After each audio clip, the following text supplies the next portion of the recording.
There's not much to do in Antarctica except scientific work. You could check out the wildlife, like some cute penguins and seals, and you'd get to see the occasional whale swimming around. Antarctica is one of the biggest lands out there that's only inhabited by scientists and researchers from all over the world. These scientists dug a hole through some pretty thick ice to study the ancient air and how the atmosphere cleans itself. They used a special drill and dug a clean cylindrical hole 450 feet below the surface.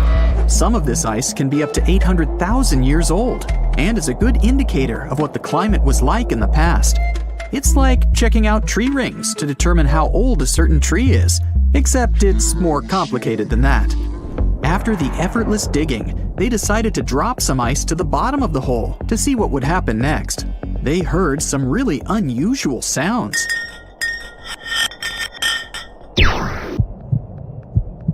It felt like being on a spaceship traveling through a bunch of obstacles with many rocks smashing into each other. The pitches changed over the quick descent of the block of ice, ranging from high pitch and ending with a low heartbeat-like sound. The scientists were puzzled when they first heard this and dropped some more ice, only to find out that the same type of sounds were being produced, just in different variations. They couldn't tell what was down there and, more importantly, why these kinds of sounds were produced. Antarctica boasts quite a few volcanoes, many of which are under super thick sheets of ice.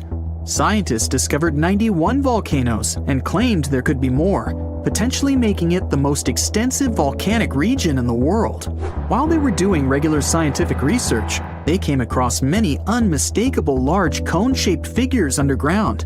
Some were as deep as 2 miles in the ice. Some of the peaks were over 3,000 feet tall and dozens of miles across.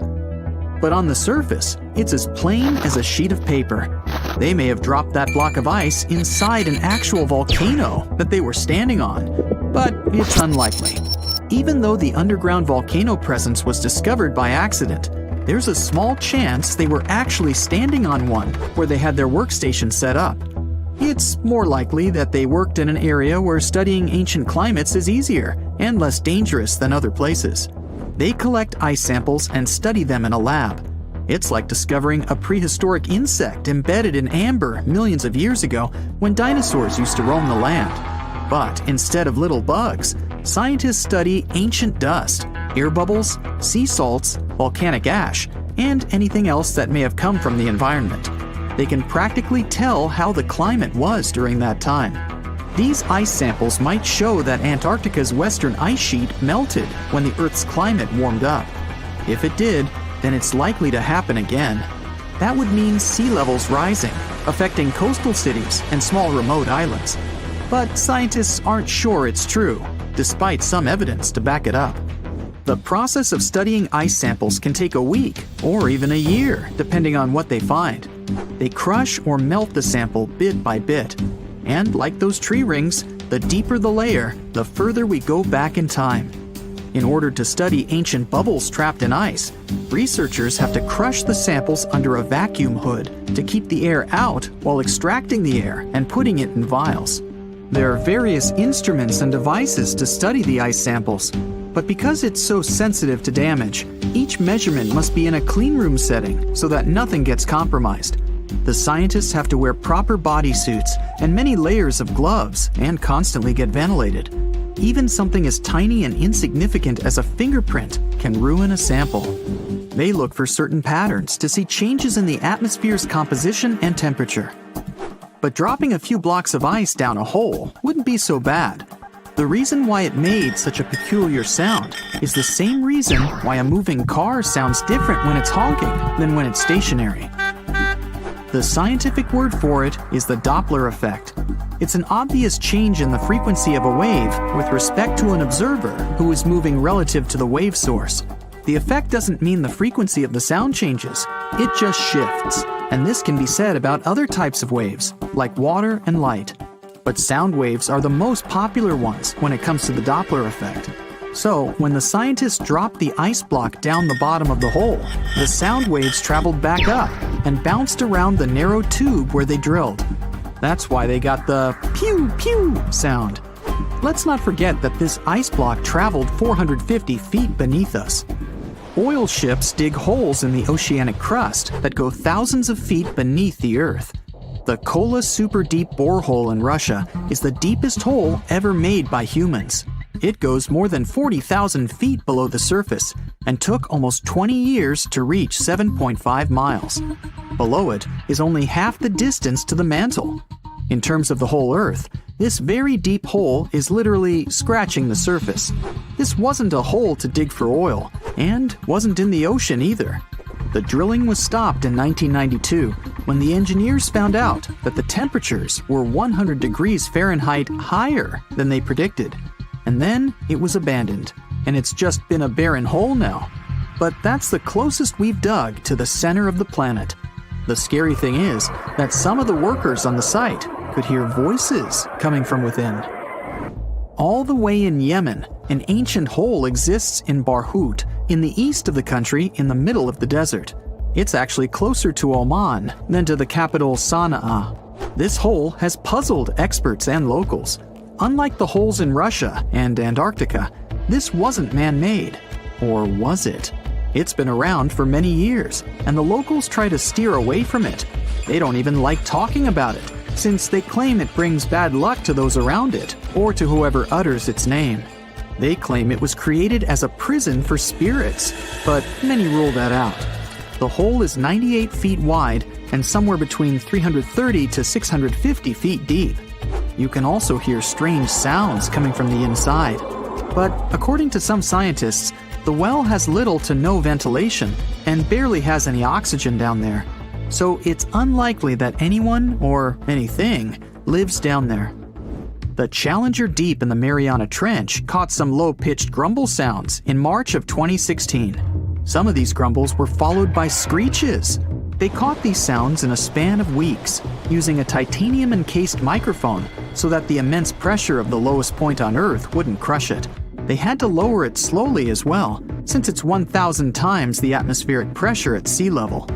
For 23 whole days, the microphone recorded typical sounds of whales passing by and boats sailing across from above, and even rumbles of nearby earthquakes, but they still couldn't determine what caused those initial sounds. The researchers couldn't understand if the noise from the bottom of the Mariana Trench was caused by humans or was natural.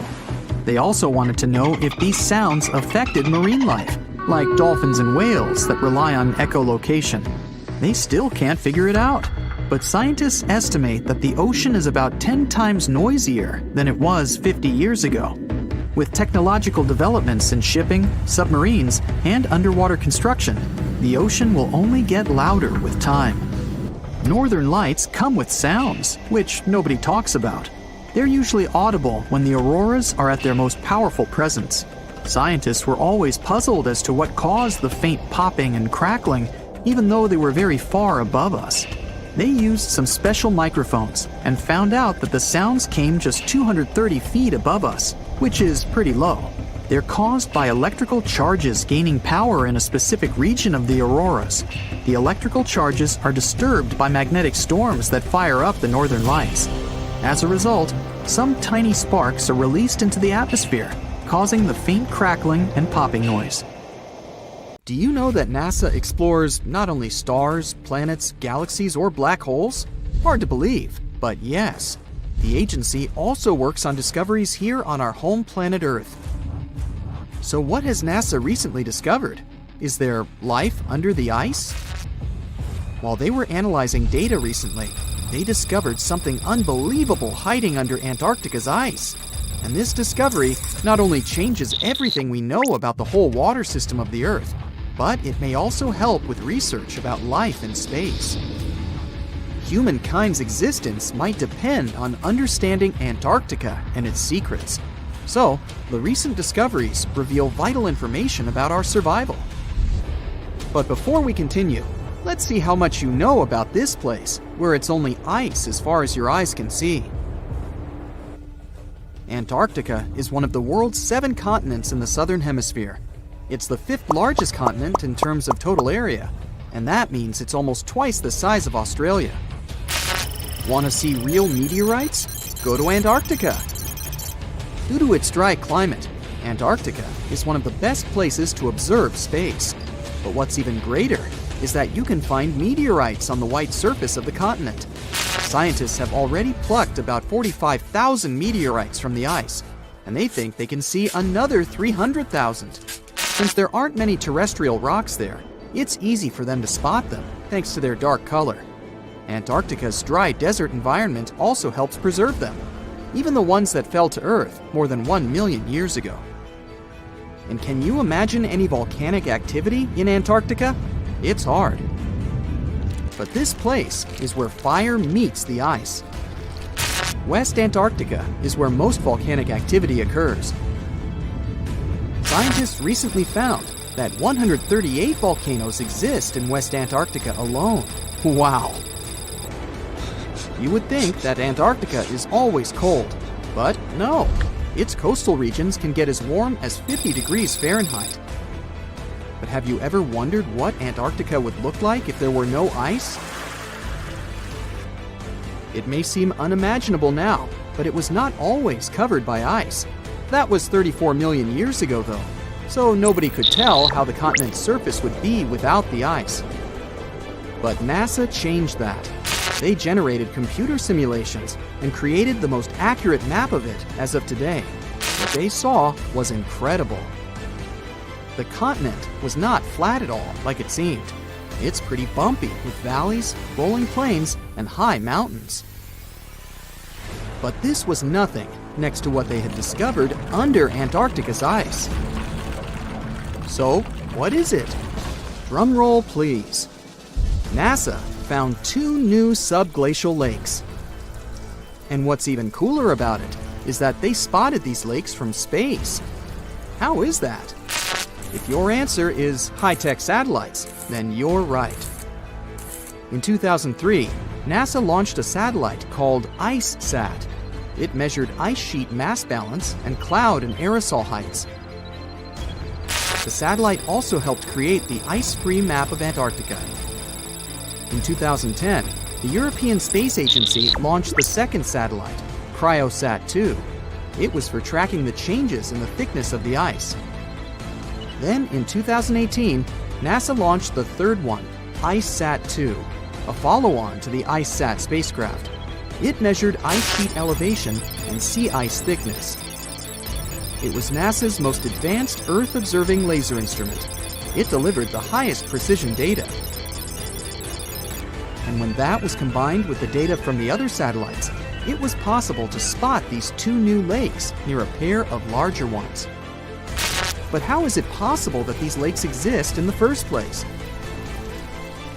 The average thickness of most Antarctica ice is approximately 1.2 miles. However, it can get over 1.8 miles thick in some places, especially during the winter. So, you might think that there's nothing under there, but science says otherwise.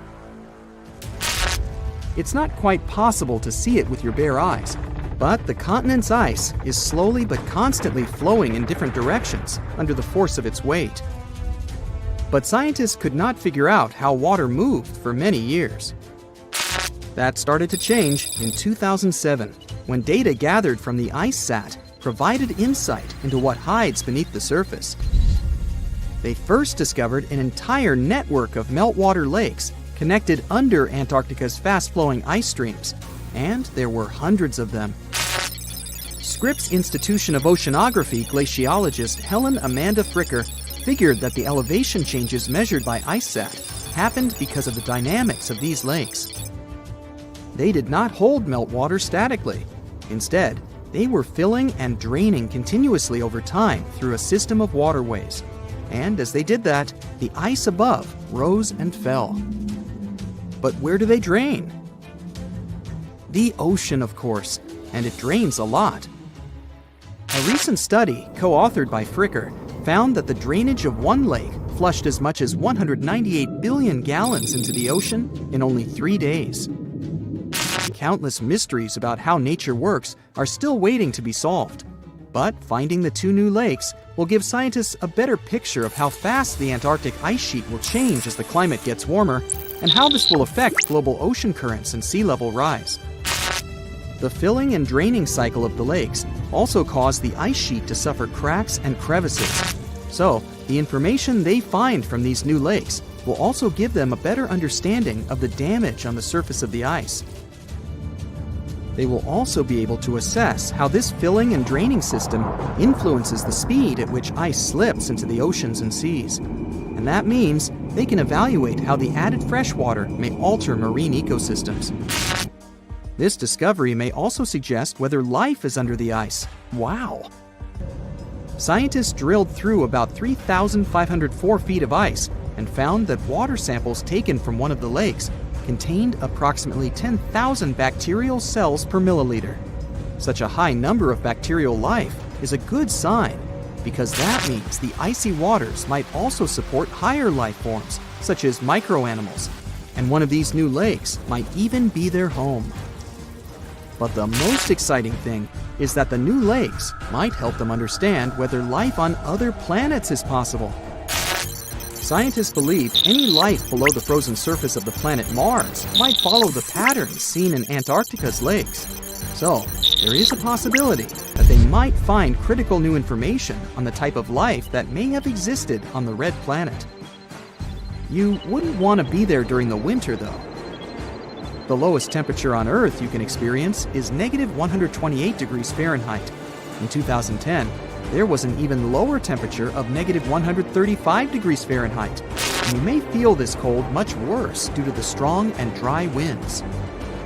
Did you know that the size of the ice surface on Antarctica also changes throughout the year?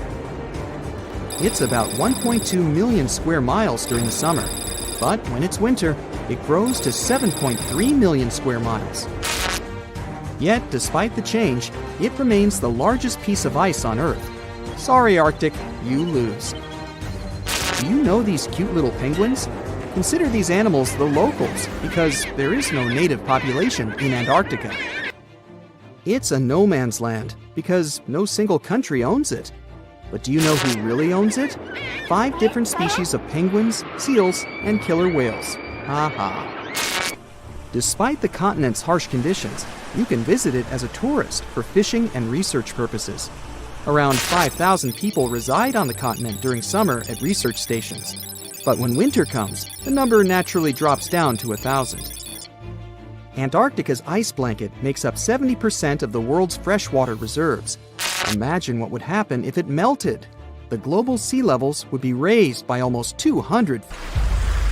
It was the beginning of the 20th century, and 2 rivals, Robert Scott and Roald Amundsen, set on their expeditions to become the first people in history to reach the South Pole. The race wasn't easy, and it ended tragically for Scott. Amundsen has won and set his tent on the pole before his rivals. A member of Scott's expedition known as Terra Nova, British geologist Thomas Griffith Taylor, not only survived the harsh conditions, but also made an unexpected discovery.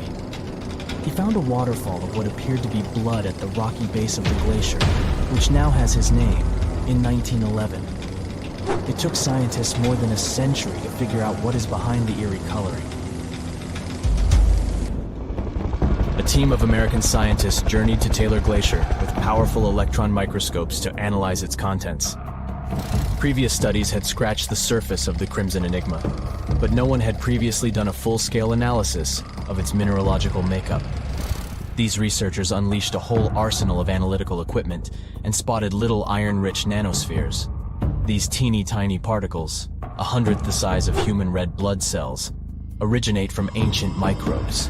They flourish abundantly in the meltwaters of Taylor Glacier. These nanospheres are jam-packed with iron, silicon, calcium, aluminum, and sodium, forming a unique composition that paints the subglacial water a vivid shade of red. These nanospheres don't have the usual crystalline structure found in minerals, which is why previous detection methods failed to spot them. Taylor Glacier's icy depths harbor an ancient microbial community that has thrived in isolation for thousands or possibly even millions of years. This discovery could help us in the search for life outside of Earth.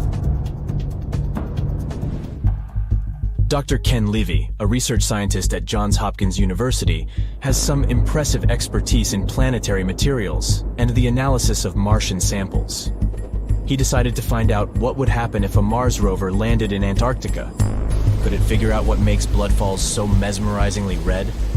So, researchers treated Bloodfalls as a simulated Martian landing site. They used techniques inspired by the rovers exploring the Red Planet. The samples they collected were sent to Johns Hopkins processing facilities. There, Livy unleashed the power of transmission electron microscopy and revealed the enigmatic nanospheres.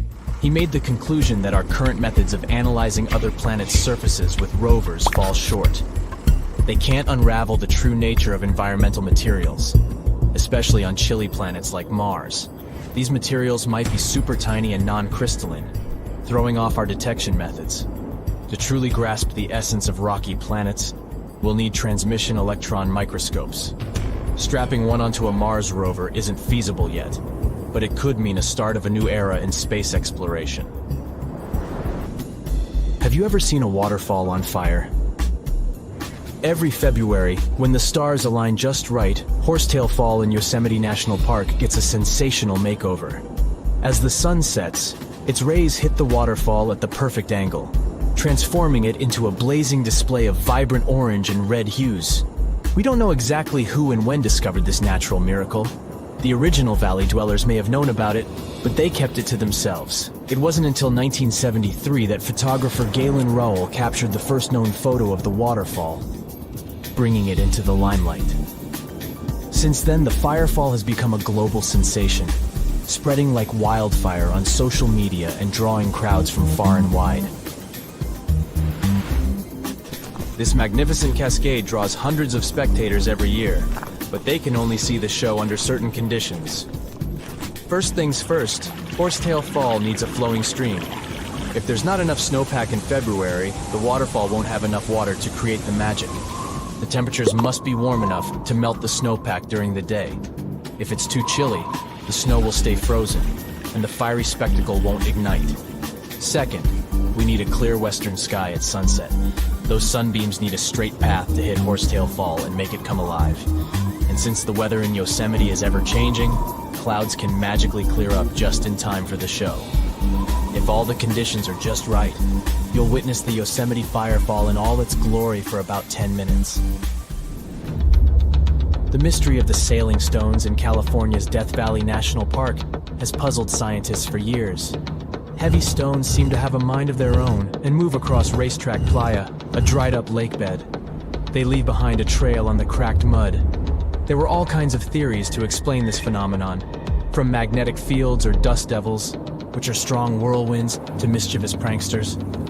No one has actually witnessed these rocks in action, which only added to the mystery.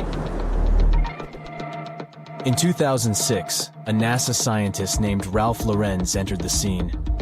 He was studying weather conditions on other planets, but he couldn't resist the allure of Death Valley and those elusive sailing stones. He had an eureka moment while tinkering at his kitchen table with a Tupperware container. Lorenz filled the container with water, leaving a small rock poking out, and chucked it in the freezer. Then he placed this icy construction in a big tray of water with sand at the bottom and gently blew on it. The rock began to glide across the water, leaving a trail in the sand. Lorenz had been studying how ice can make big rocks float and move along tidal beaches in the Arctic Sea. Applying this knowledge, he and his research team figured out that, under certain winter conditions in Death Valley, enough water and ice could form to make the rocks float across Racetrack Playa in a light breeze.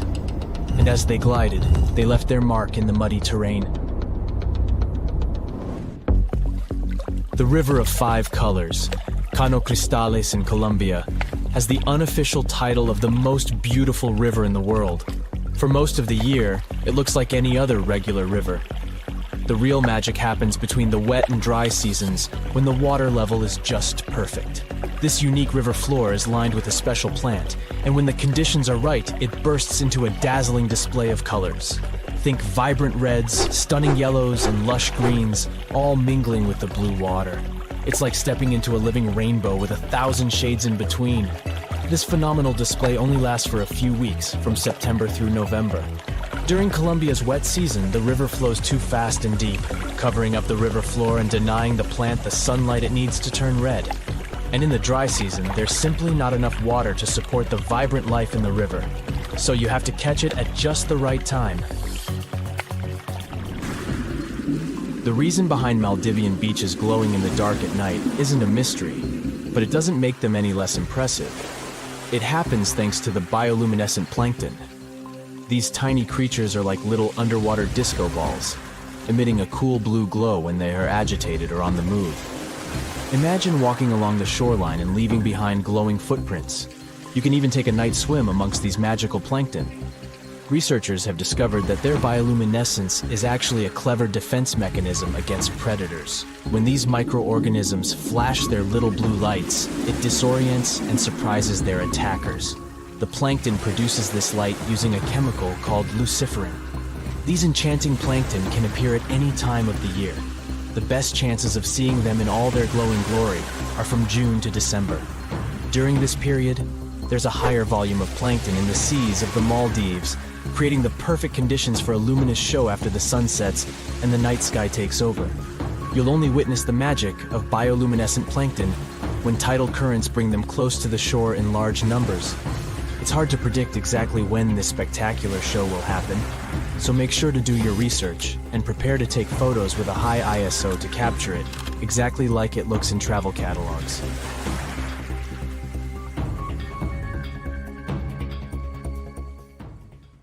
Meteorites rain down on Earth every single year. Almost 63% of the 69,268 meteorites scientists have officially recorded in the Meteoritical Bulletin database have been picked up from a polar desert. From where? Antarctica. It's technically a desert because it gets little precipitation. The continent receives an average equivalent of about 6 inches of water annually, mostly from snow. The interior parts are even drier. Not much action happens to meteorites there. Deserts are like safe storage closets for them, and it's easier to spot meteorites there. In total, there are around 42,000 meteorites in Antarctica. Most of them have been spotted since 1976. The Sahara Desert in Africa isn't far behind. Nomads and treasure hunters have discovered over 14,000 meteorites there, especially since 1995. Then there's the Arabian Peninsula, mainly Oman, where they've unearthed about 4,200 meteorites. So why does Antarctica take the crown for its meteorite collection compared to other areas? It's not because more meteorites land there. Statistically, they can land anywhere. Antarctica wins because it's great at showing off these space rocks. The icy environment keeps them in mint condition. The contrast between the ice and space rocks makes spotting meteorites easy. Plus, there are spots called meteorite stranding zones, where the geology, ice flow, and climate team up to gather meteorites. Here's the sci-fi part. Satellites help researchers find meteorites. They use these space gadgets to spot the best places to search. Some of these meteorites are ancient, like 1 million years old. Now, when you think about how many meteorites there are, it's a bit like a pie chart. If you measure their weight instead of just counting them, things get interesting. Antarctica's slice of the pie gets smaller. On average, an Antarctic meteorite weighs about 2 ounces, like a small bar of chocolate. Ooh, chocolate. But in the Sahara, they've got all sizes, so the average is about a pound. Now let's talk about meteorites in action.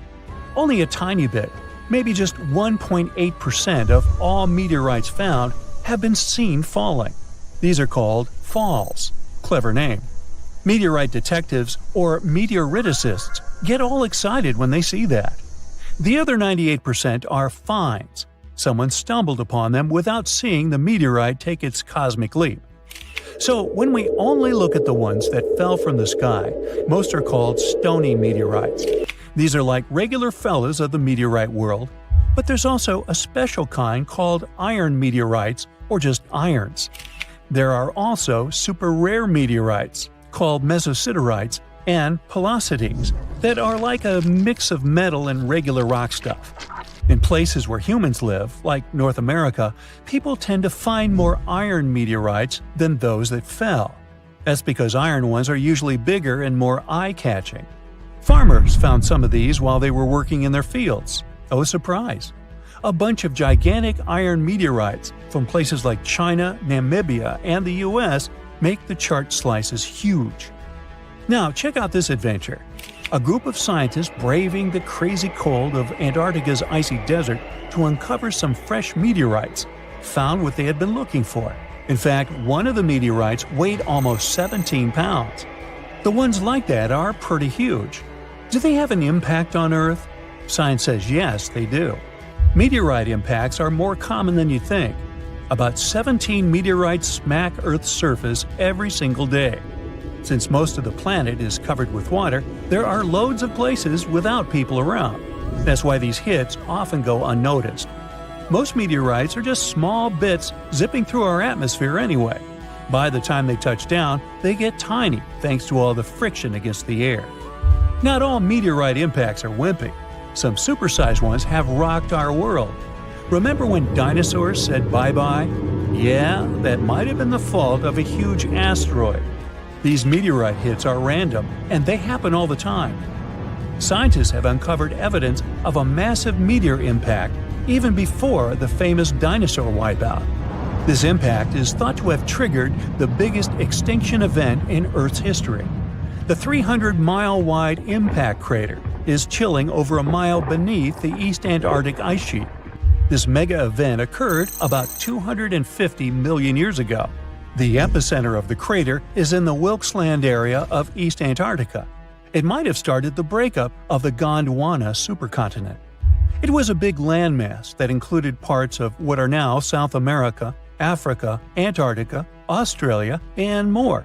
So, the Gondwana supercontinent started to chip off by creating a tectonic rift that pushed Australia northward.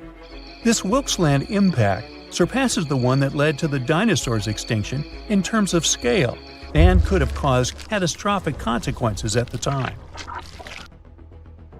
The Hoba meteorite is a huge chunk of space stuff chilling on Earth. It crash-landed about 80,000 years ago in Namibia. The thing is a heavyweight, like twice the size of the next biggest meteorite ever found. Interestingly, it also has a weird flat shape. Nobody's moved it since it fell, so we really don't know how deep it's hidden. But experts think it skidded along ground like a stone skipping on a lake because it landed at an angle. That's why it didn't leave a big crater when it hit the ground. And it was discovered by chance. A farmer found the world's biggest single meteorite. He was plowing his field with an ox and a regular plow. Suddenly, he heard a scraping noise. It was the metal plow meeting the iron meteorite. The Mosi meteorite from Tanzania has been staying underground for centuries before scientists gave it a proper look. The locals loved this space gem, calling it Commando. It was known in town for generations.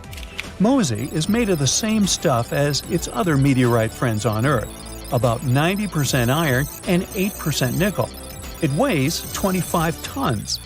Let's talk about the El Chaco meteorite, part of the Campo del Cielo meteorite crew in Argentina. Imagine an almost 24-square-mile playground for space rocks. El Chaco, weighing 37 tons, decided to show up fashionably late in 1969. So, what if you found a meteorite? How can you tell for sure that it's not just some random rock? These space visitors have a few features that make them stand out from regular rocks. Firstly, meteorites are often heavier than they look because they're packed with heavy metals and dense materials. Secondly, most meteorites have some metallic iron, so magnets usually stick to them. If you've got a rock that's not magnetic, try suspending the magnet from a string. The third clue lies in their unusual shapes. Iron-nickel meteorites aren't smooth and round. Stony meteorites usually have a thin, crispy crust on the outside. It looks as if their surface melted a bit while moving through the atmosphere. Sounds like pizza to me. Suppose these tips won't help on your quest. Then consider this. Light-colored crystals are not meteorites. Those pretty things, like quartz, are common on Earth, but they don't hang out on other planets or moons in our solar system. Do you know those bubbly holes in volcanic rocks or melted metal slag on Earth? Meteorites don't have those either. Plus, scratching a meteorite shouldn't leave a mark. But if you scratch a dense rock and get a dark or red mark, the rock contains minerals like magnetite or hematite, which meteorites don't usually have. If you suspect finding a meteor in your backyard or something, try these tips. Just remember, to be sure, you've got to give rocks and minerals a real-life look from experts. And if you see one falling towards you, always remember to duck. Antarctica is the most remote continent on the planet. It has 90% of the world's ice, but it's considered a desert because the annual rainfall is only about 8 inches. You'd probably never think it was a desert if you look at it, since it's white and full of wildlife. But Antarctica is not only what it appears to be on the surface. There is so much hidden beneath it, and even above it. Atlantis has long been a mystery for humankind. Did it ever exist? And if yes, where was it located? One of the theories supports that the Atlantean civilization could have thrived and flourished in the Antarctic continent when it was still uncovered by ice.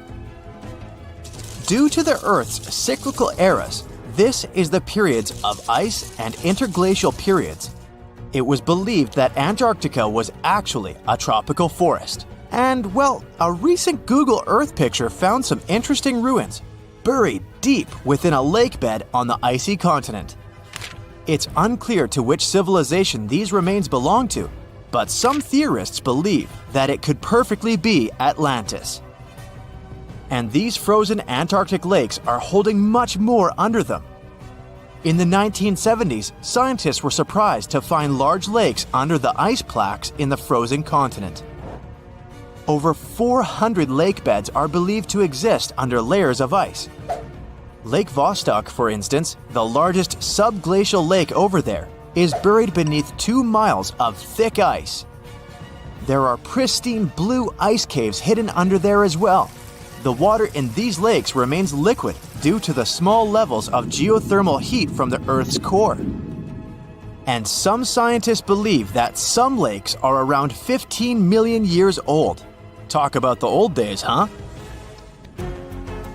Now, amongst the unique phenomena that occur in the continent, let's say Antarctica is home to an extremely weird waterfall.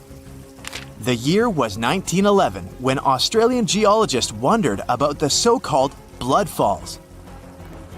He was extremely puzzled by this red stream of liquid pouring from a small hillside amongst the Antarctic ice. After years of studying it, it was understood what caused the redness was the high iron content in the water. The last piece of the puzzle came when scientists discovered that there was an underground lake with water full of oxidized iron nearby, which was what caused the blood fall to exist in the first place. And speaking of puzzles, this image might be quite puzzling. After all, why on earth would anyone need to take cash to Antarctica? Well, a little history first. Back in 1956, the US founded McMurdo Research Station, which is the biggest science hub in the continent to date. At its peak, the McMurdo Station hosts from 200 to 1,000 scientists. And these people need money to buy coffee, pizza, and other things to meet their daily needs. That's when Wells Fargo decided to install an ATM there. Oh, and they even set a Guinness World Record this way. The Wells Fargo ATM at McMurdo Station is the most southern one in the world. And it's the loneliest ATM in the world as well, as there isn't another one for hundreds and hundreds of miles. The freezing temperatures in Antarctica can make the continent hostile to human life. Actually, Antarctica is the coldest, driest, and windiest continent on our planet. The average temperature along the coast is around 14 degrees Fahrenheit, but as you head towards the Antarctic hinterlands, it gets even colder than that. The interior of the continent can register temperatures of around -71 degrees Fahrenheit. On the bright side, these freezing conditions can account for some mesmerizing phenomena, such as ice bubbles. These bubbles frozen inside some Antarctic lakes are bubbles of methane gas. The gas released from the melting of glaciers ends up freezing midway and makes for a beautiful and exotic scene. I guess methane never looked this pretty before, did it? A few years ago, scientists were taken aback by a giant hole the size of the Netherlands in one Antarctic lake. For scale, that's more or less the size of Lake Michigan. These holes are called polynyas, and they are a natural phenomenon in the continent.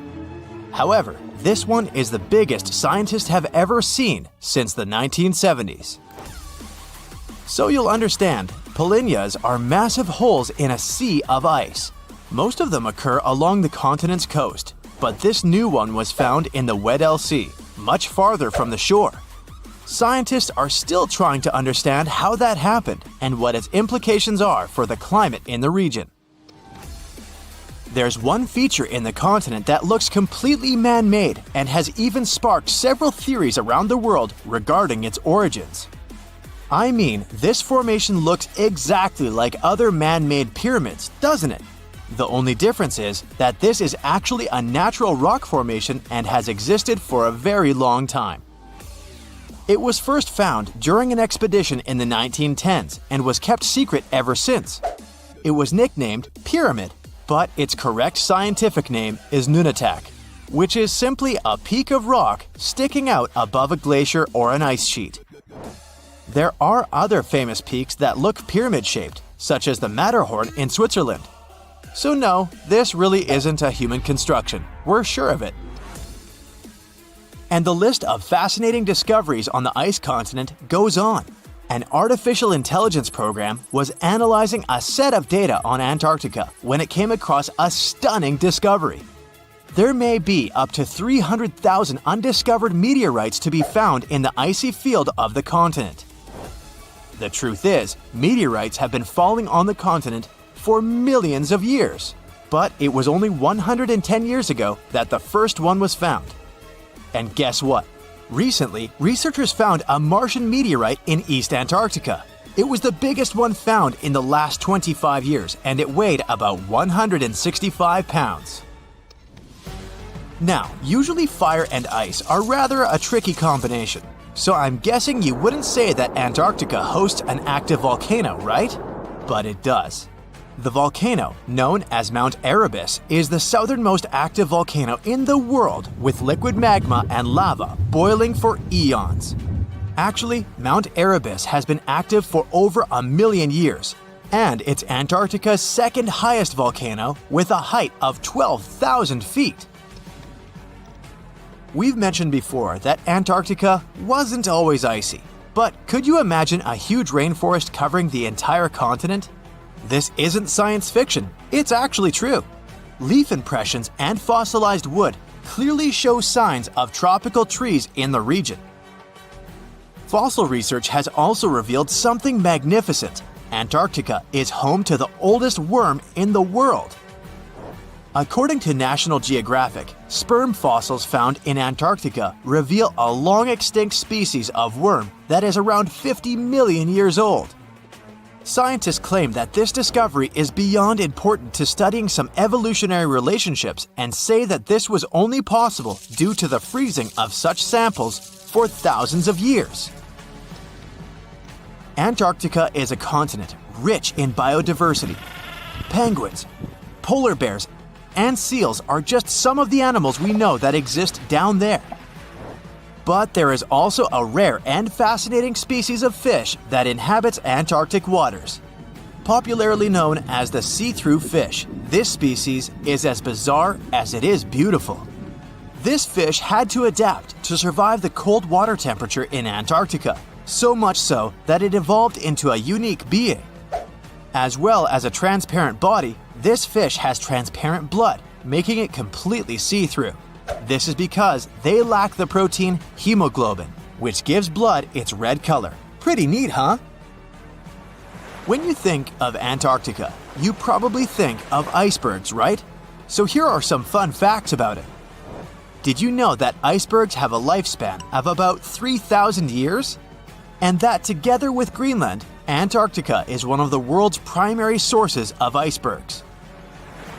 Icebergs can reach 600 to 700 feet below the surface of the water, and around 90% of an iceberg is hidden underwater. That's where the expression "tip of the iceberg" comes from. Ever wonder why, despite all our advancements in technology and science, there's a vast expanse of our own planet that we barely know about? Believe it or not, over 80% of our oceans remain uncharted territory. It's as if we've got this massive aquatic playground in our backyard, and we've barely scratched the surface. Also, did you know that only about 7% of our oceans have a special tag called Marine Protected Areas, or MPAs? How come this colossal body of water that envelops most of our planet is also among the most vulnerable and misunderstood spaces in the universe? Pressure has a lot to do with it. Our deep ocean is a beast of a place with no visibility, freezing temperatures, and pressure that's so intense that in certain areas it would make you feel like you're having the weight of 50 jumbo jets on your body. No wonder we're having an easier time sending people into space than to the bottom of the ocean. The deeper you go into the waters, the more pressure piles up. But let's not forget we have tech on our side, right? Scientists now use these cool satellite technologies that track the color of the ocean to check how much phytoplankton is there, for example. Why is this important, you might ask? Because these little plant-like critters are actually pretty major players in our big blue oceans. In the grand scheme of things in the aquatic world, phytoplankton is like the bedrock of the ocean food chain. It gives life to almost everything, from the tiny zooplankton, which are animal-like microorganisms, to those colossal, magnificent whales. When these technologies first came around, satellites could get clear images of the ocean faster than a ship could take the same number of measurements in 10 years. But it's not all about looking at the ocean from space. Sometimes you gotta dive in there and see it for yourself. Thankfully, we've come a long way in ocean exploration tech too. We've got things like floats and drifters that ride the ocean currents while collecting data, and a whole fleet of underwater vehicles, some of which are manned, some remote-controlled, and some even autonomous. Remember James Cameron, the guy who made the movie Titanic? He's super into exploring the ocean, and in 2012, he set a record by going down to the Mariana Trench in a vertical torpedo sub. He thinks there's nothing like being in the ocean and experiencing it firsthand.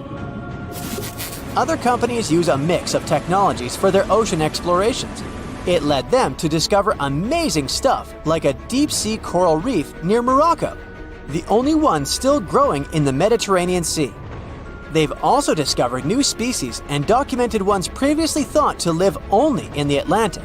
These efforts have convinced local authorities to declare some places as marine parks. As with most scientific areas, the road isn't without its bumps. These expeditions can cost quite a lot, and the lack of detailed maps and data only adds to the challenge. We can't always rely on bathymetric information, meaning the study of the ocean floor, because it's often not available. And that's the tricky part. We need to explore more to know more, but getting the funds for these kinds of projects can be tough when there are so many unknown variables. One particular company's explorations have helped protect nearly 4 million square miles of ocean so far. The data they collect during their expeditions is invaluable. It's used to identify new species, locate vulnerable habitats, and even show where threatened species are being overlooked. Their work helps dismiss excuses from local authorities who claim they lack the necessary information to establish more MPAs.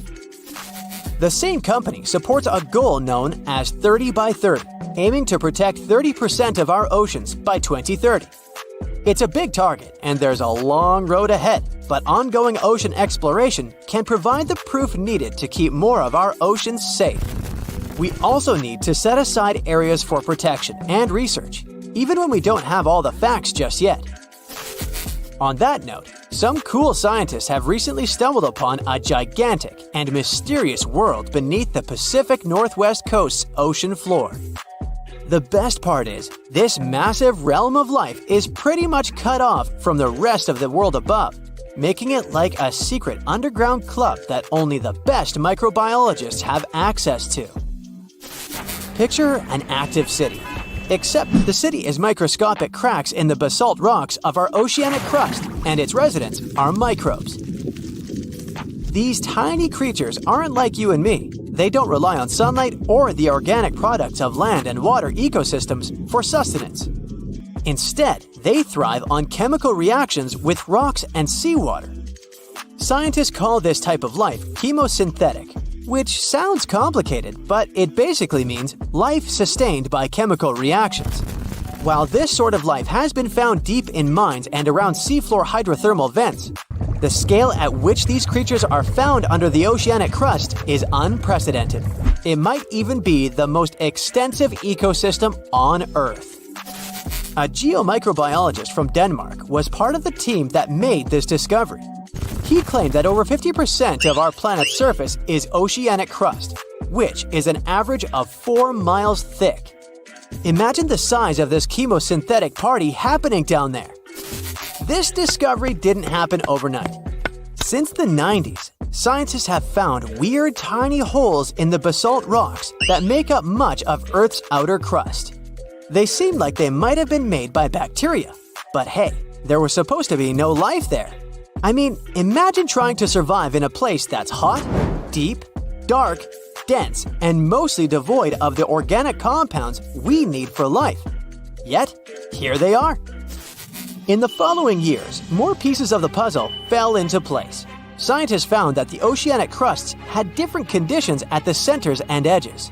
At the centers, rocks are jam-packed with energy-rich compounds that support these tiny life forms. But by the time they reach the edges, these chemicals are all gone. Fast forward to now, and it's time to put the puzzle together. A microbial ecologist from the University of North Carolina worked on this research and says we now have solid evidence of microbial life in the cracks and crevices of deep ocean basalt. The next question scientists asked was, how far does this life extend? Researchers collected samples of crust from a plate roughly 120 miles off of Washington's coast, drilling deep beneath the ocean's surface. What they found down there was remarkable. The life down there runs on a unique fuel, hydrogen. Yep, in the absence of sunlight, hydrogen provides the energy for all their biological processes. These microbes use hydrogen to transform carbon dioxide into organic matter.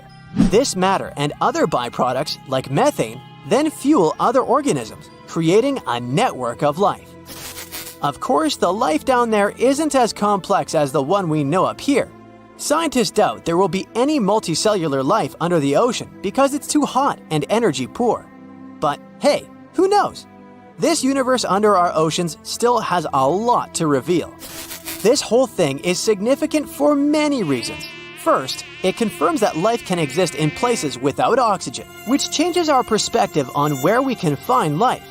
This makes us wonder if life could exist under similar conditions on other planets, where surface conditions might be too harsh. The implications on Earth are also profound. If a large portion of life exists in the oceanic crust, then our understanding of life on our own planet could be completely changed. This exciting discovery stretches our understanding of life and prompts us to keep exploring the mysterious depths of our oceans, pushing the limits of our understanding. NASA is also in on the whole deep sea exploration project. Why? Shouldn't they be preoccupied with outer space? Because they're hoping to find hints about what the oceans on other planets might look like. NASA specialists are really hopeful that by unearthing underwater secrets, we can solve some of the big questions about space. Plus, they're testing some nifty equipment for future journeys across our solar system. Look at that! What is that perfectly shaped ice circle doing in the middle of the river? How did it even appear there? For such a circle to form, the conditions must be very peculiar. So let's see if you can make a similar ice formation at home. Ice circles are also called ice discs and ice pans. They form in rivers, lakes, and creeks when ice gathers in the center of the body of water moved by an eddy. The thing is, random eddies tend to follow circular routes.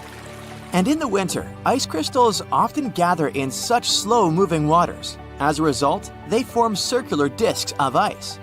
The current doesn't let these discs move away, it just slowly rotates them in one place. As an ice circle turns, it hits other chunks of ice or the shore and gets lathed down until it's perfectly round. There's another way for ice circles to form. When a body of water gets covered with ice, a current traveling underneath might break off a chunk of ice and start rotating it until it's shaped like a circle. These disks can be really large, up to 50 feet across. Another amazing ice phenomenon is called penitentes. These are snow formations found at very high altitudes. Numerous and closely spaced, they look like long, thin blades of hardened snow or ice that point towards the sun. These icy spires grow over snow-covered and glaciated regions in the dry Andes at a height of more than 13,000 feet. Some penitentes are just several inches tall, while others reach 16 feet. That's around 3 human heights. Such jagged structures form due to the process called sublimation. It's a bit similar to melting, but in this case, the sun turns the snow directly into vapor without melting it first. In other words, the ice skips the liquid stage and goes from its solid form to gas. Curved areas of the surface heat up and sublimate faster than others, forming dents. That's how penitentes get formed, and that's why they lean in the direction of the sun's rays. Now, this is called rabbit ice. And isn't it cute? This phenomenon has other names too. Ice flowers, ice wool, ice ribbon. Pick whatever you like. I'll stick to rabbit ice. It forms when the air has cooled down to freezing temperatures. But the ground hasn't frozen yet. Sap in the plant stems expands while freezing, and it causes cracks along the stem. What happens next is water gets drawn out through these cracks. It freezes once it comes in contact with the air. This process forms super thin layers of ice, creating something that resembles ribbons or petals of ice. The same phenomenon happens with woody plants, but in this case, the ice is even thinner, more hair-like. These ice formations are incredibly delicate, so if you want to see rabbit ice, look for it in the early morning in shaded areas. You can find frost flowers floating on the surface of a newly frozen lake or sea. In 2009, a team of scientists from the University of Washington was sailing near the North Pole. That's when they discovered a large field of these pretty ice formations. But the best thing was that when they melted a few of these blossoms, they noticed that the water contained an unusually large number of bacteria. But how do these amazing ice formations appear? The air must be extremely cold, colder than the surface of the ocean, and very dry. When the air is so different from the ocean, its dryness pulls some moisture out of the water. The air gets humid, but just for a while. The cold makes the water vapor heavy. No wonder the air wants to get rid of this additional weight. So, crystal by crystal, the air turns back into ice, creating delicate flowers, sometimes reaching up to 3 inches in height. The ocean literally blossoms. Needle ice also has many names, and the most creative of them are frost columns, ice fringes, and ice castles. This type of ice occurs in a similar way to rabbit ice, but the water gets drawn out from the soil surface through narrow capillaries. All this water freezes in needle-like columns. At first sight, these formations look like baled hay, but made out of snow. And actually, it's quite an accurate description. You know how hay gets rolled up into large balls? Well, the same way snow rollers form. The wind blows a chunk of snow along the ground. As it rolls, it picks up even more snow, growing in size. Snow rollers are usually cylindrical and hollow inside because the very first layer of snow often flakes away as the roller moves. These snow formations can get up to 2 feet in diameter. They occur when the temperatures are near melting and there is a fresh layer of fluffy snow on the ground. Oh, and it shouldn't stick to the surface it lies on. Don't forget about the wind either. It should be strong enough to make the roller, well, roll, but not too strong to break it apart. These conditions sound rather precise. That's why snow rollers are so rare. But it's not only ice that creates amazingly beautiful things. Fire can do it too. Look at Pele's hair. These thin threads may look golden and pretty, but they're very dangerous to pick up. The wind sometimes catches small droplets of lava coming from active volcanoes. These droplets get carried miles away from the vent and are stretched into super thin glass wires, also called hair lava. Some strands can be as long as 6 feet. Have you warmed up yet? Then it's time to cool down again. On March 19, 2018, the inhabitants of Alabama had to run for their lives not to be hit by huge chunks of ice falling from the sky. It was the infamous hailstorm of Alabama, which caused millions of dollars worth of damage. After the hailstorm, it looked as if the place had been thoroughly trashed by savages. Broken shop windows, smashed car windshields, broken billboards, and holes in roofs. But what made researchers really excited was a hailstone found near the town of Cullman, Alabama. This softball-sized monster was more than 5 inches across and thus set a new state record. Now, look at these pretty bubbles. They're pockets of highly flammable and combustible methane gas. Trapped underwater, this gas forms psychedelic landscapes and stunning patterns. Typical for northern latitude lakes, such as Lake Abraham in Alberta, Canada, these bubbles appear when animal remains, leaves, and plants fall into the water and get consumed by bacteria. These bacteria later excrete methane gas. But don't fall for the beauty of this phenomenon. When spring comes, the ice melts and the methane bubbles start to fizz and pop in a most amazing fashion. But if you happen to light a fire in the area, everything may go boom. Imagine surfing a perfect wave when it suddenly freezes. Well, it sure sounds creepy. Luckily, such things don't happen in life, right? Wrong. You can see mind-boggling frozen waves in Antarctica. These waves occur when the ice gets compressed and the ever-increasing pressure squeezes the air bubbles out of it. As for the beautiful blue color, it's the result of the ice melting and refreezing. And a bonus for you, frozen Niagara Falls. In 2018, the legendary waterfalls, located at the border between New York State and Ontario, Canada, managed to shock everyone into silence. Tourists who arrived to admire the power of the roaring water were astonished to find Niagara Falls frozen. Jumping ahead of myself, the waterfalls weren't frozen per se, since such a feat is impossible for a mass of flowing water that huge, but microscopic water droplets that got airborne off Niagara Falls, as well as the mist, formed a crust of ice over the rushing water. As a result, you could be looking at the waterfalls and be sure that they were frozen. In reality, the water kept flowing, but it was hidden beneath the ice.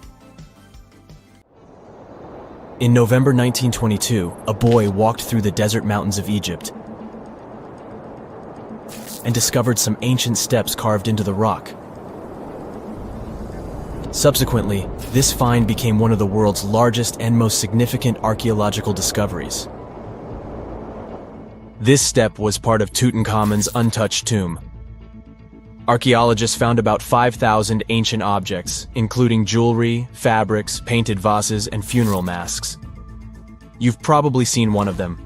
It has become one of the most recognizable attributes of ancient Egypt. More than 100 years have passed since then, and now humanity has finally become close to another large-scale discovery, the tomb of Cleopatra. This queen was the last active ruler of the Ptolemaic Kingdom of Egypt, who sat on the throne from 51 to 30 BCE. There are many ancient records about Cleopatra, her reign, and her unusual personality, but until now, no one has discovered the secrets about her passing away in the burial place. So, one archaeologist, Dr. Kathleen Martinez, has been studying ancient records and temples around Alexandria for decades, and concluded that the tomb of the queen should be located under the ancient city of Taposiris Magna, founded in 280 BCE. It was a big city on the northern coast of Egypt, where tens of thousands of people were engaged in trade and industry, and it seems that Dr. Martinez's guesses turned out to be correct. She and a group of archaeologists have discovered a secret underground tunnel near Alexandria, with a length of about 0.8 miles. It was cut into the rock under Taposiris Magna's temple. During further excavations, they found many things that indicate Cleopatra's tomb lies in the tunnel's depths. It's also possible that she is buried there together with the Roman commander, Mark Antony. According to ancient records, Cleopatra and Mark Antony loved each other and together opposed the Roman Senate, which declared Antony a traitor. The fact that natural disasters have occurred on the territory of Taposiris Magna for thousands of years can complicate the excavations. Earthquakes and floods destroyed the city and possibly flooded its underground tunnels. but archaeologists hope the ancient tomb remains untouched, and that it hides many treasures and records about the royal life of ancient Egypt during the reign of the last dynasty. There's a chance that excavations will go underwater and in the mud. This will require much time and funding, but archaeologists are sure it's worth it. Anyway, it's too early to say that Cleopatra is really buried there, but scientists have found many things in the tunnel that confirm this, including clay pots, dozens of coins with the image of Cleopatra and Alexander the Great, as well as a bust with the image of the Egyptian queen. Cleopatra is still one of the most popular personalities in Egypt, on an equal footing with Ramesses III and Tutankhamun. She inspired many films, paintings, and books, but what made her so popular? She became famous for her inconsistency. She was a beautiful, intelligent ruler who pulled Egypt out of the crisis and made it a prosperous power. Medieval Arabic texts say she knew chemistry, mathematics, and philosophy, and may have written several scientific books. She knew several languages and had excellent diplomatic skills. At the same time, there are many legends that she was a femme fatale who drove many men crazy. However, there's no evidence that her beauty was incomparable. The image of a stunning model was created by Hollywood when it made several films where famous actresses performed the role of Cleopatra. And the Roman Emperor Octavian, the adopted son of Julius Caesar, specially created the image of Cleopatra as an insidious seductress because he was her enemy. Even though she was born in Egypt, Cleopatra wasn't an Egyptian. Her ancestors were Greeks, among whom was one of the generals of Alexander the Great. However, the people of Egypt loved her. She learned the language and was very sensitive to the traditions of this country. She knew the history, mentality, and customs of ancient Egypt well. She raised the level of its economy and strengthened its status as a world power. Much of this was made possible thanks to her cunning and impressiveness. She loved theatrical performances and lavish celebrations. She knew how to surprise people and put on a show. But behind the exterior image of a luxury lover was an intelligent and calculating ruler. Ancient Egypt was a rich, luxurious country, and Cleopatra did everything to increase its wealth and strengthen its position in the international arena. For example, she was once in conflict with her brother Ptolemy XIII Odd. The queen knew that she wouldn't be able to resist him, so she decided to attract Julius Caesar to their side. The Roman emperor arrived in Alexandria, where Cleopatra wanted to meet him, but Ptolemy knew about her plans and was about to prevent her from coming to Caesar. Then, instead of a rich and noisy arrival, Cleopatra decided to make her visit inconspicuous. She wrapped herself in a carpet or linen bag the emperor's servants carried into Caesar's private chambers. Cleopatra emerged from the carpet and impressed the Roman emperor with her beauty and determination. As a result, they fell in love with each other and became close allies. After some time, she impressed another influential Roman for diplomatic purposes. She arrived to meet Mark Antony on a golden barge with purple sails and silver oars. Cleopatra was dressed in the image of Aphrodite and sat under a magnificent canopy. Her servants dressed like cupids and were blowing her fan and burning incense. But Cleopatra created such a show for a reason. She knew that Antony revered Greek mythology and considered himself the embodiment of Dionysus. As a result, he was so impressed with this woman that he ended up marrying her. Cleopatra defended her crown, strengthened her alliance with Rome, and bore Antony 3 children. In Egypt, they threw big parties and enjoyed wealth with power. However, the relationship of a high-ranking official with the Egyptian queen caused a scandal in Rome. Octavian was Antony's primary opponent in the struggle for power, so he exploited the situation to darken the competitor's reputation. He used propaganda to make Cleopatra an insidious seductress in the eyes of Roman citizens. He accused Antony of succumbing to her charms. The Roman Senate supported Octavian and declared Cleopatra an enemy. In 33 BCE, this conflict reached a high point when Antony's navy clashed with Octavian's fleet. The latter won and forced his enemy to flee to Egypt with Cleopatra. According to some records, they took refuge near Alexandria. Pursued by the Romans, they hid in one of Cleopatra's palaces and met their end. Some legends say that Cleopatra was an expert in poisons. She provoked a venomous snake, a viper or an Egyptian cobra, to bite her. Also, according to another legend, she pricked herself with a poisonous needle. There's a theory that Cleopatra always carried an ampule with poison inside her hairbrush. And when she was cornered, she soaked the needle with this poison and pricked herself. None of this can be said for sure. Scientists are still trying to find out the truth. Perhaps when they reach Cleopatra's tomb, the world will get more answers about her tragic fate. She is considered the last ruler of Egypt.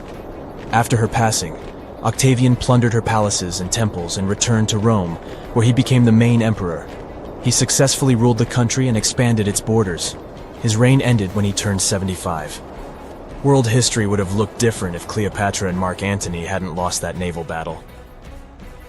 By the way, did you know that more time has passed between Cleopatra's reign and Neil Armstrong's flight to the moon than between the reign of the Egyptian queen and the construction of the Great Pyramid of Giza? Armstrong took a step on the Earth satellite in 1969, 38 years after the birth of Cleopatra. And the construction of the pyramid took place in 2560 BCE. Imagine how long the history of ancient Egypt is. Cleopatra is closer to us in time than to the pyramids. We've all dreamed of visiting the Arctic and witnessing the natural wonders of polar bears frolicking on ice floes or the aurora borealis dancing across the sky. Well, sorry to break it to you, but you won't find any tourists flocking to Antarctica anytime soon. Why, you may ask? Let's dive into it. First off, where is Antarctica? It's located in the southern hemisphere, specifically at the South Pole. The Southern Ocean surrounds it, and most of the continent is covered by ice, making it one of the most remote and frigid places on Earth. Now, have you ever met someone who's visited Antarctica? Probably not. It's one of the least visited places on the planet, and only a handful of lucky explorers have seen its interior, which is mostly made up of glaciers and ice fields. But trust me when I say the wildlife and scenery are out of this world. Why shouldn't you travel to Antarctica?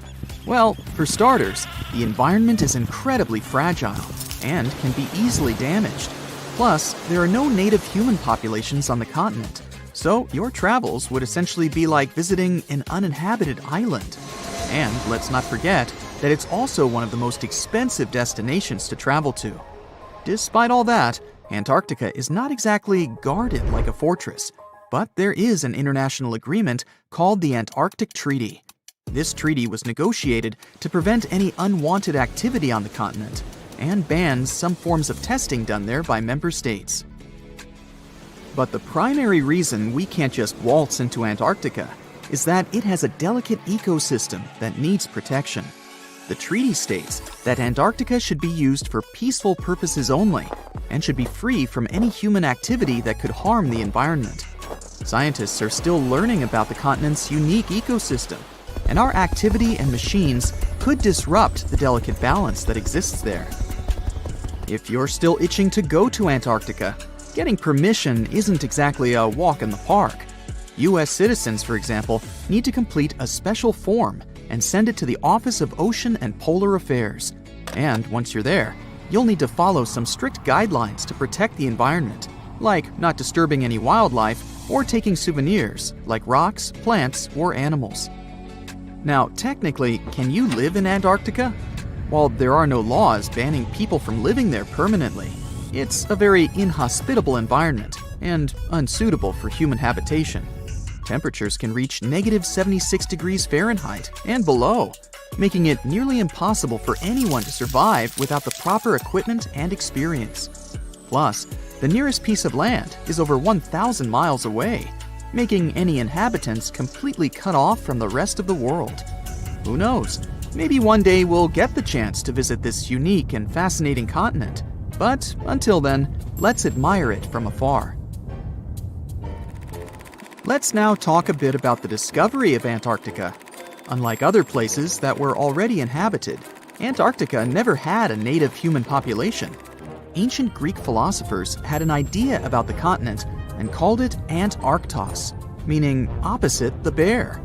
The bears it refers to are not the polar ones though, but rather the Great and Little Bear constellations, which are only observable in the northern hemisphere. As a result, the term signifies the opposite of the land of the bear. Whaling and sealing voyages in the late 1700s and early 1800s would venture further south when rounding Cape Horn at the tip of South America. It was known that going further south often meant stronger winds, but also the risk of hitting floating ice of all sizes and of winds and seas that could prove dangerous to the ship and crew. Captain James Cook was the first to cross the Antarctic Circle on January 17, 1773, in the Ross Sea region. He reached a point further north a year later, and though he didn't sight land, he came to within 50 miles and saw deposits of rock held in icebergs, indicating that a more southerly land existed. The first sighting of Antarctica is widely acknowledged to have taken place in January of 1820, during the voyage of two ships under the command of Captain Fabian Gottlieb von Bellingshausen, as part of a 2-year exploratory expedition around the world to discover new lands. The captain's ships were the first to have crossed the Antarctic Circle since Cook. The first undisputed landing on Antarctica didn't happen until much later, on January 24, 1895, at Cape Adare during the whaling voyage of the ship Antarctic, led by Henrik Bull.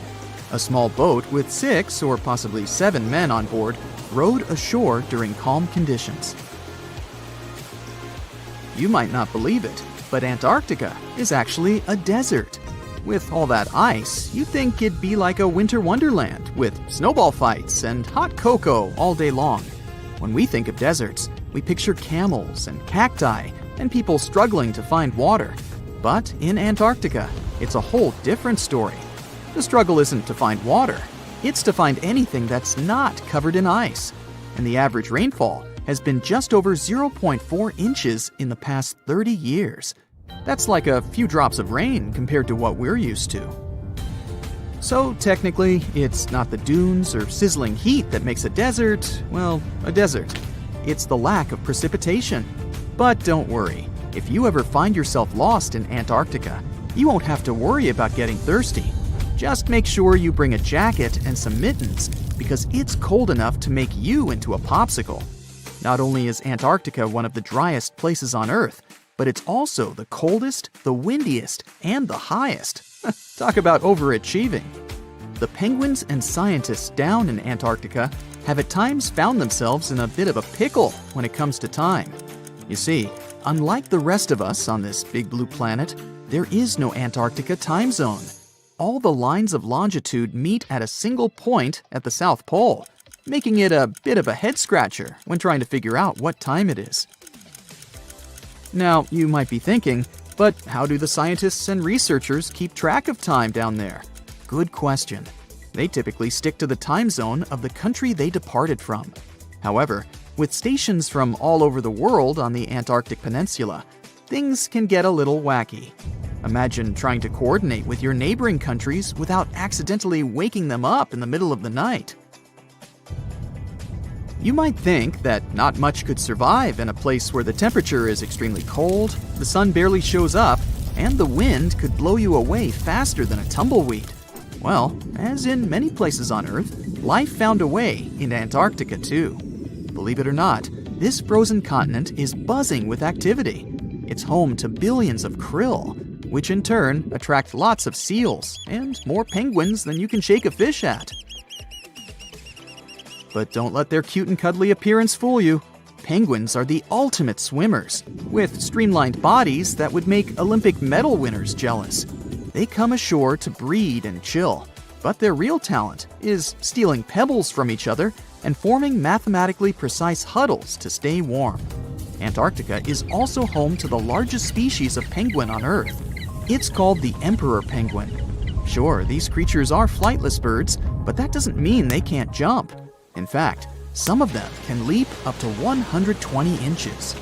And let's not forget about the seals. With their furry bodies and special songs, these marine mammals are protected by the Antarctic Treaty, and they're thriving in the cool waters of the Southern Ocean too.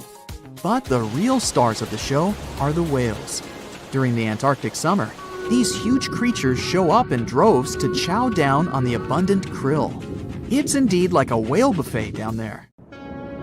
You know, scientists make discoveries that change the world, but even they can face mysteries.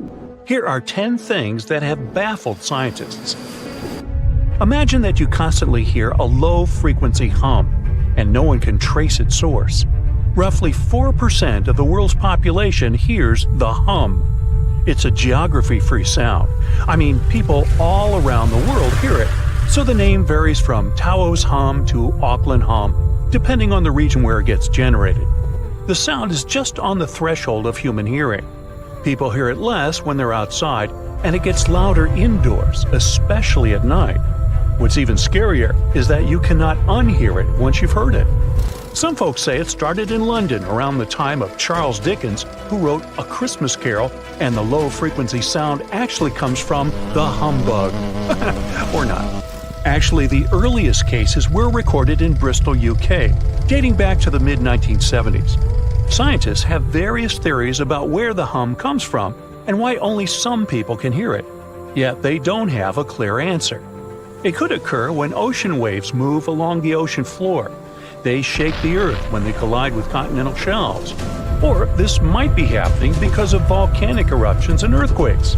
Oh, and how about ultra-low frequency radio signals used to communicate with submarines or even 5G?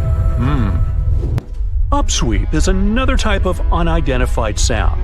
It was discovered in 1991 in the Pacific Ocean. The sound is high enough to be recorded throughout the ocean. Scientists theorize that the sound could be related to underwater volcanic activity.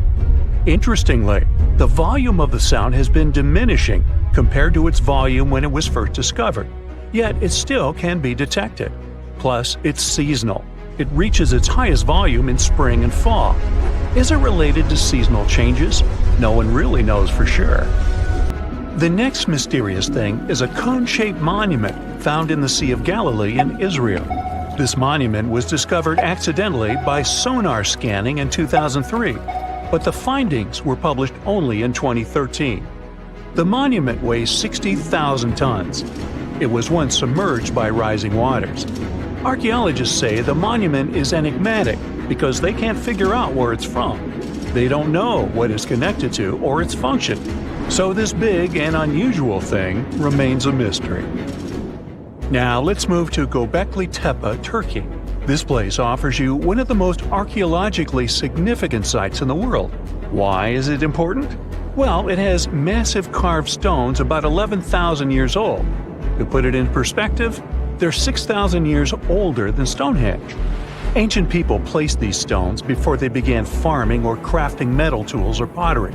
So the existence of this place goes against the chronology of civilization we're familiar with, where people farmed first and built second. Apparently, it wasn't like that. In any case, a good question is, what was the purpose of this site? Was it built to worship some spirits? Yep, archaeologists believe it might be the world's oldest temple.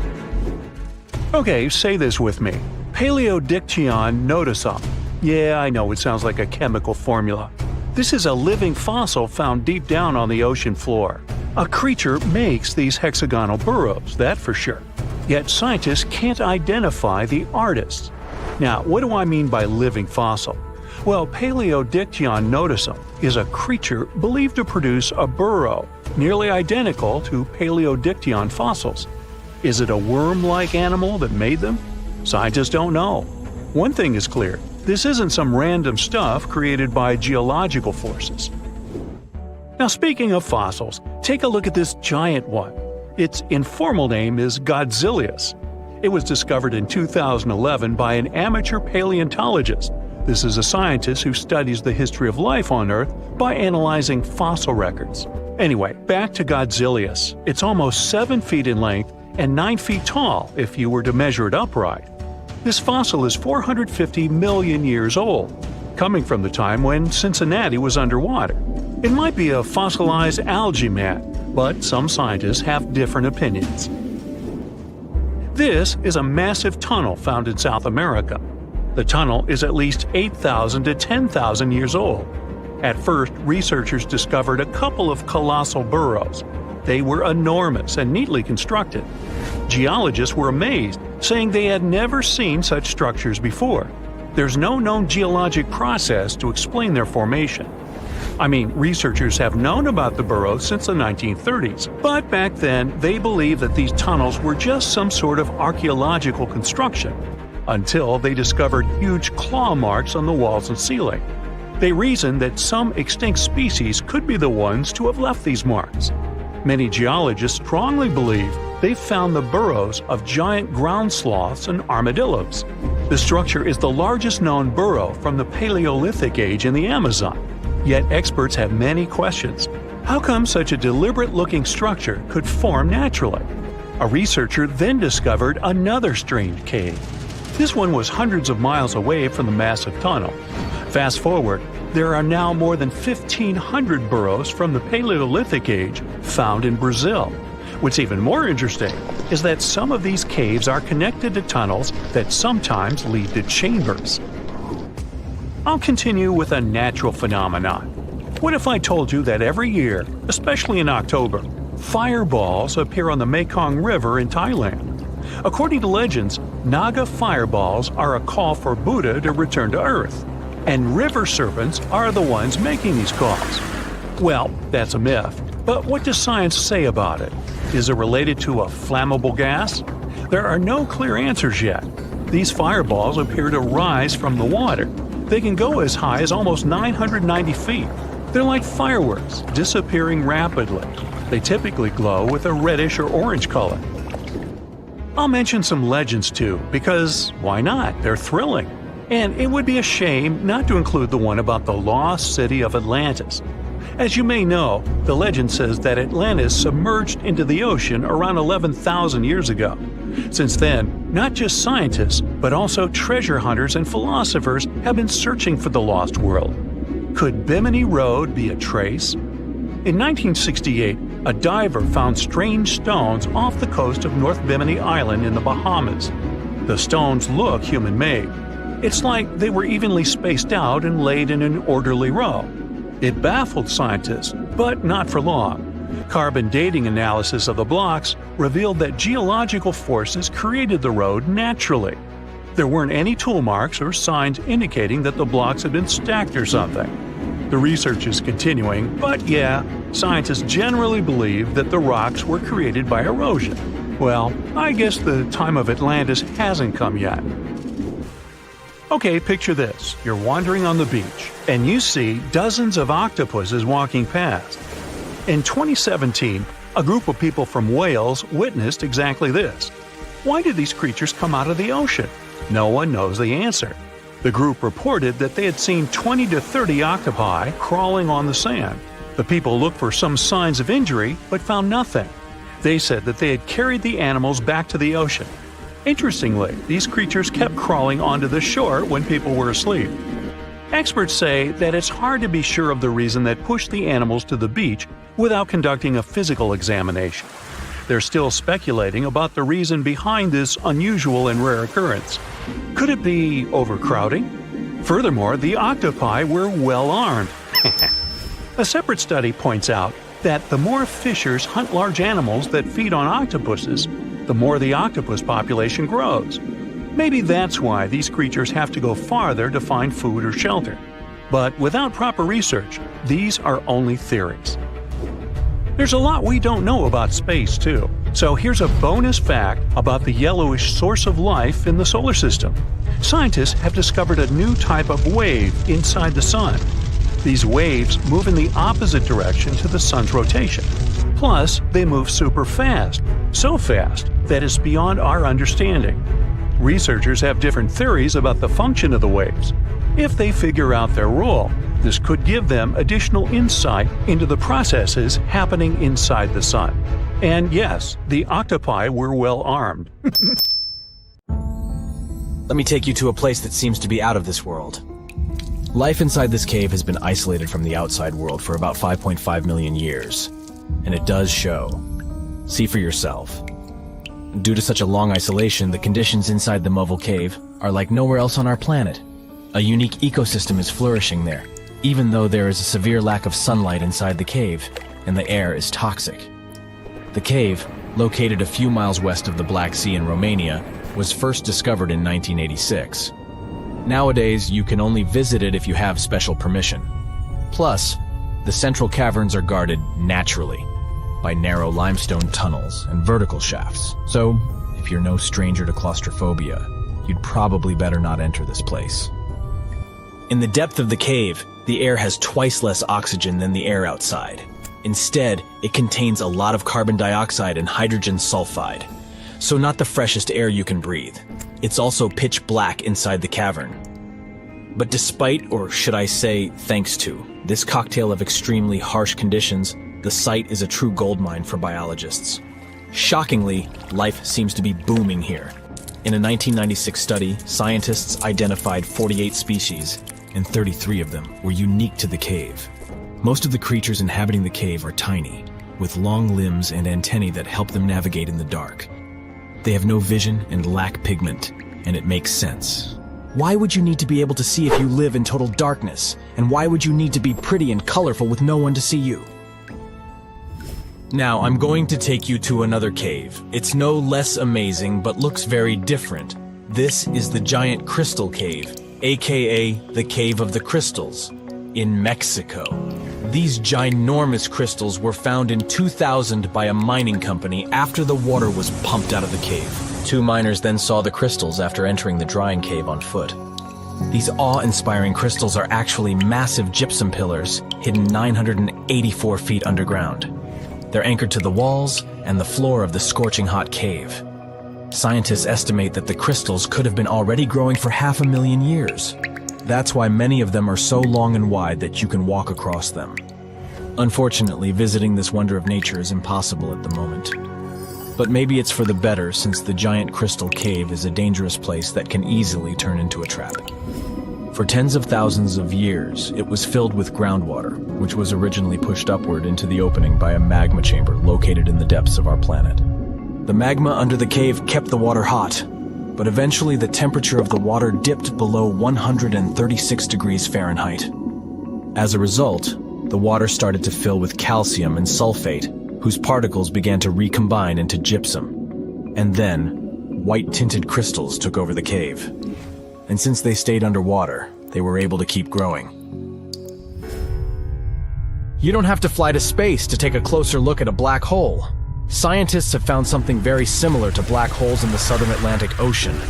A black hole has such an enormous gravitational pull that once something gets pulled inside, it doesn't have any chance to escape. Even light can't get out of a black hole. But ocean black holes seem to be almost as powerful as their space relatives. But instead of catching the light, they do the same with water. Ocean eddies are massive whirlpools that spin against the main current.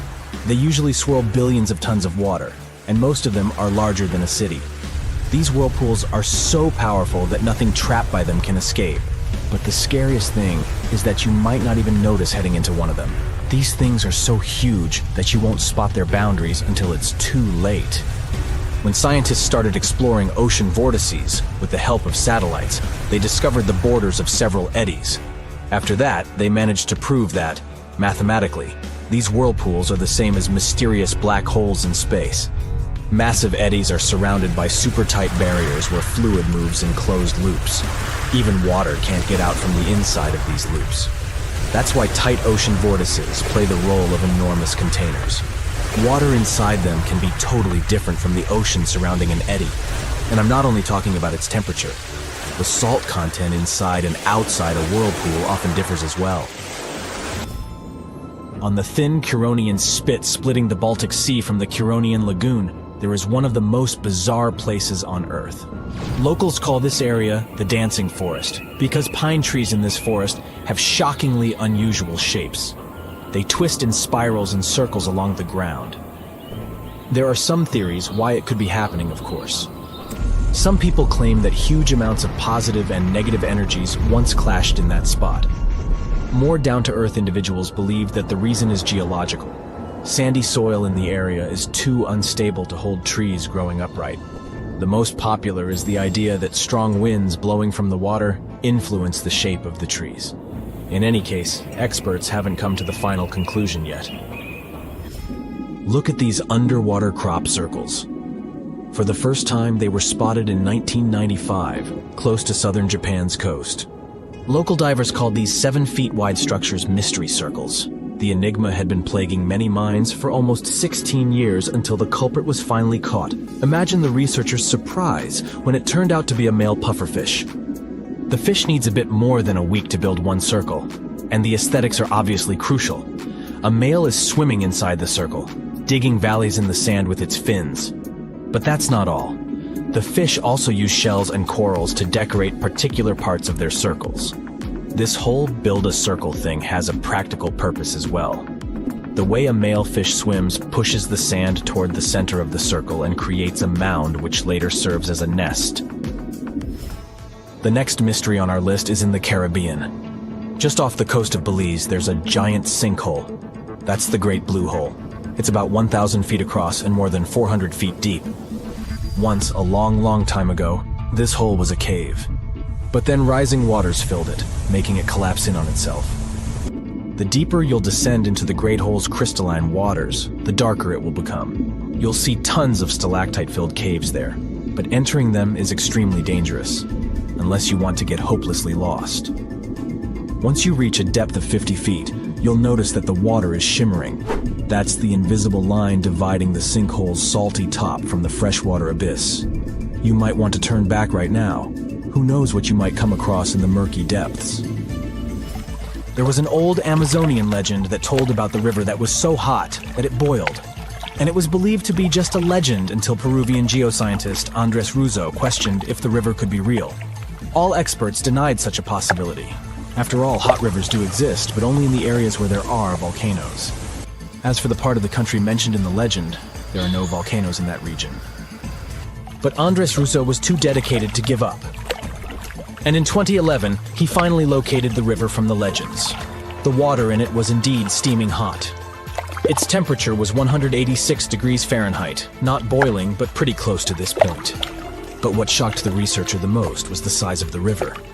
One could think that the almost boiling water was the result of the activity of an underwater hot spring. But thermal pools are always small, while the river is 20 feet deep and flows for almost 4 miles. This is the only river of its kind on our planet.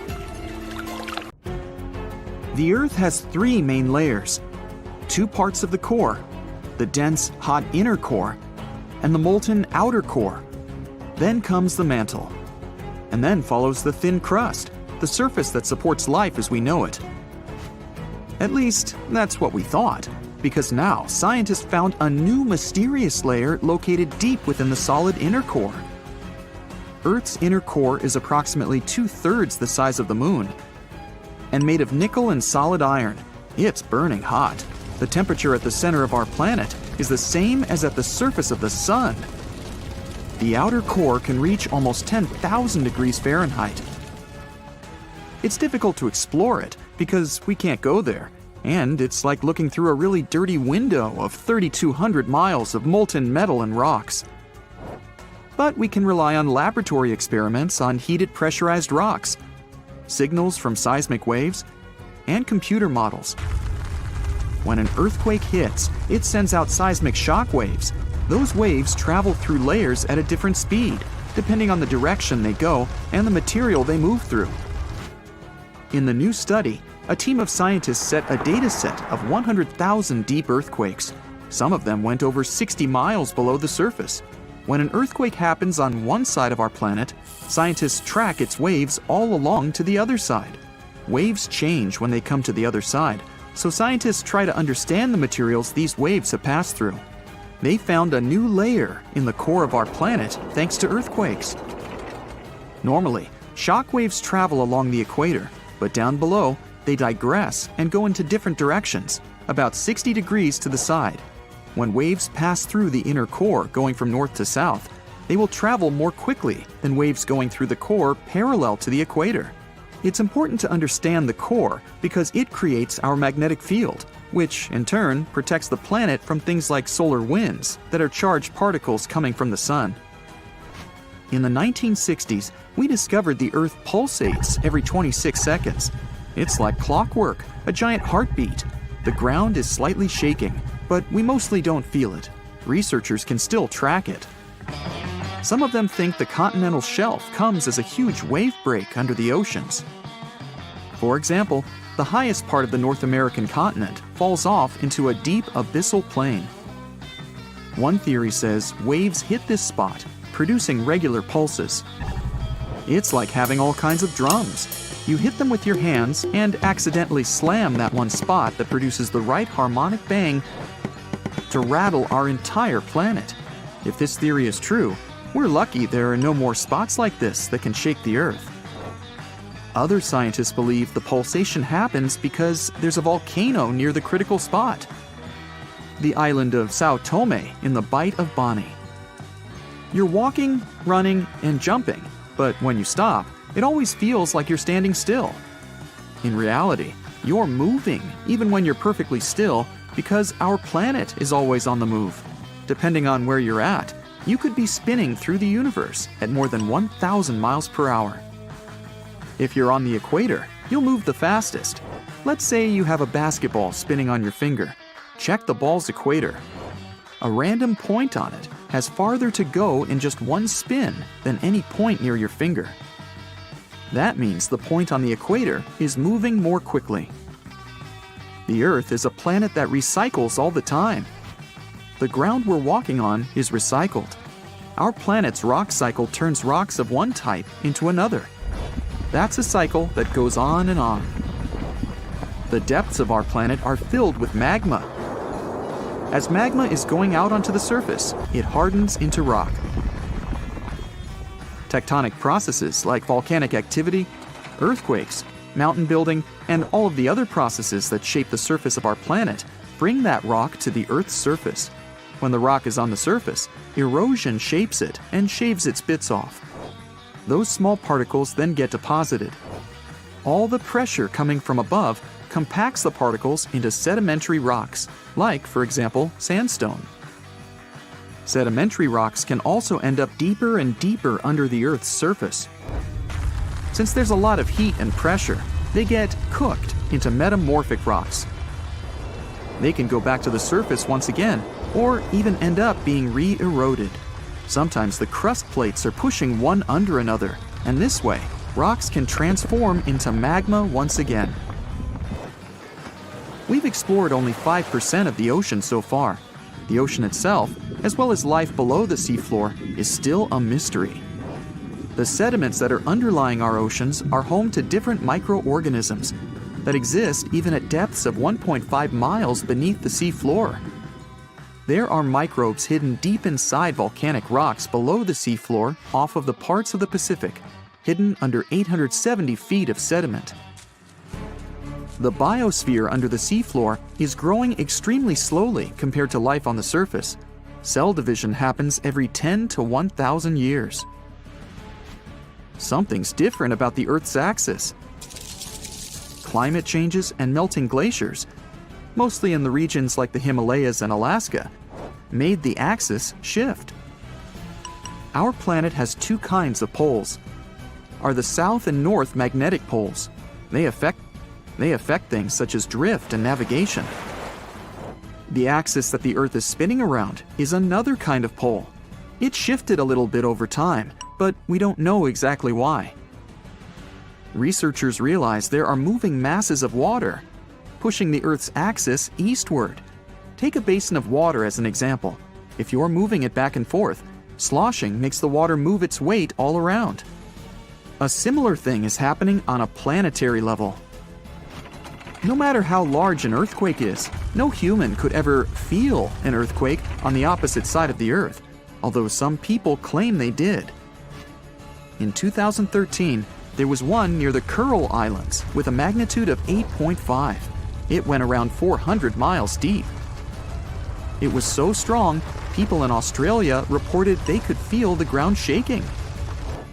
The strongest earthquake happened in Chile in 1960 with a magnitude of 9.5. The rupture zone stretched from 311 miles to almost 620 miles along the country's coast. Earthquakes with a magnitude of 10 or higher can't happen. The magnitude depends on the length of the fault where it occurs. The longer the fault, the bigger the earthquake. A fault is a break in a part of the planet's crust. It has rocks on both sides, and they move past each other. We haven't found a fault long enough to generate earthquakes with a magnitude of 10 or more. If it happened, it would extend around most of our planet.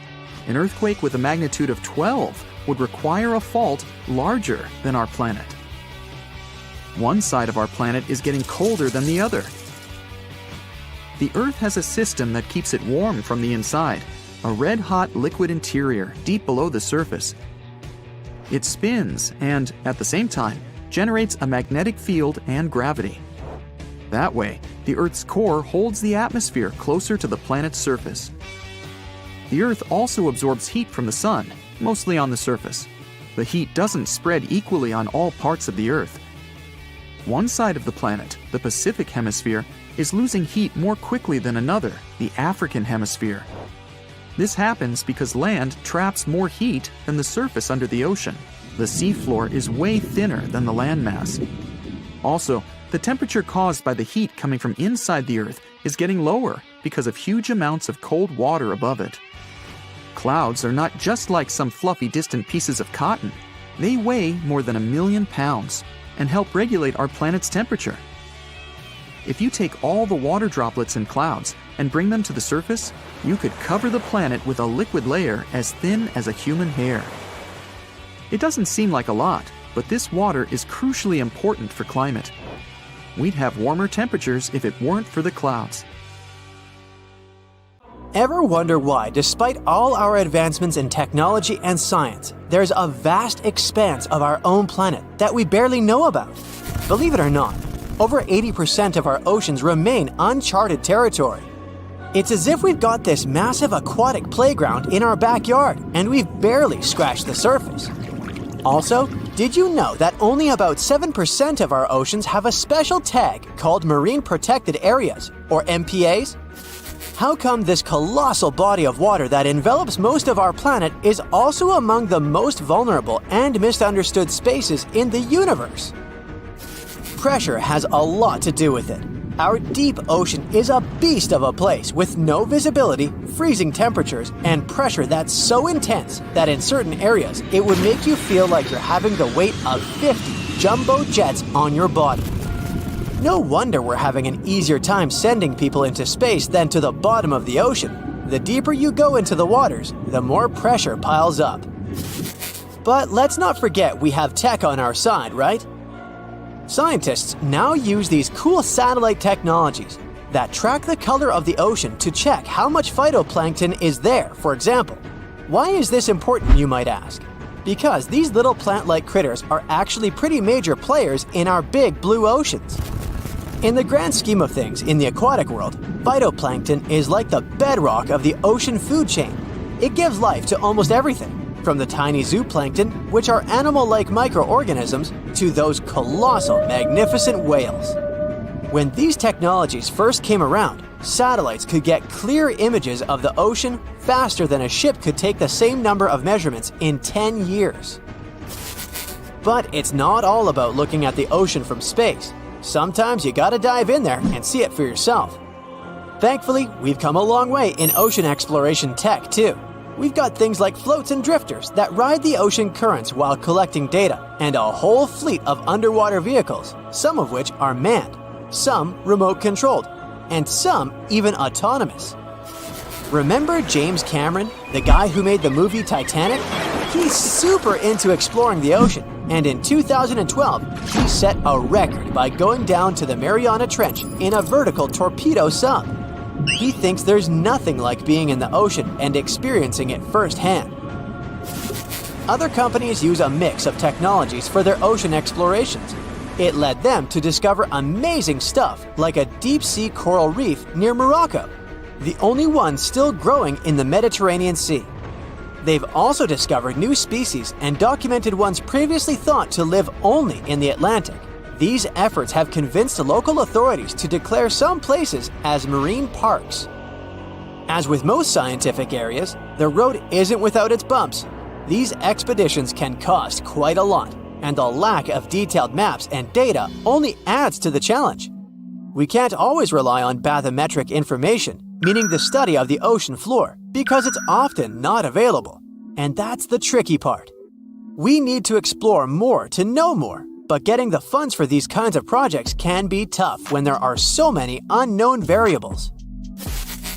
One particular company's explorations have helped protect nearly 4 million square miles of ocean so far. The data they collect during their expeditions is invaluable. It's used to identify new species, locate vulnerable habitats, and even show where threatened species are being overlooked. Their work helps dismiss excuses from local authorities who claim they lack the necessary information to establish more MPAs. The same company supports a goal known as 30 by 30, aiming to protect 30% of our oceans by 2030.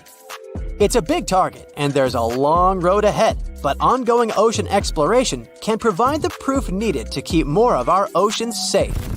We also need to set aside areas for protection and research, even when we don't have all the facts just yet. On that note, some cool scientists have recently stumbled upon a gigantic and mysterious world beneath the Pacific Northwest coast's ocean floor. The best part is, this massive realm of life is pretty much cut off from the rest of the world above, making it like a secret underground club that only the best microbiologists have access to.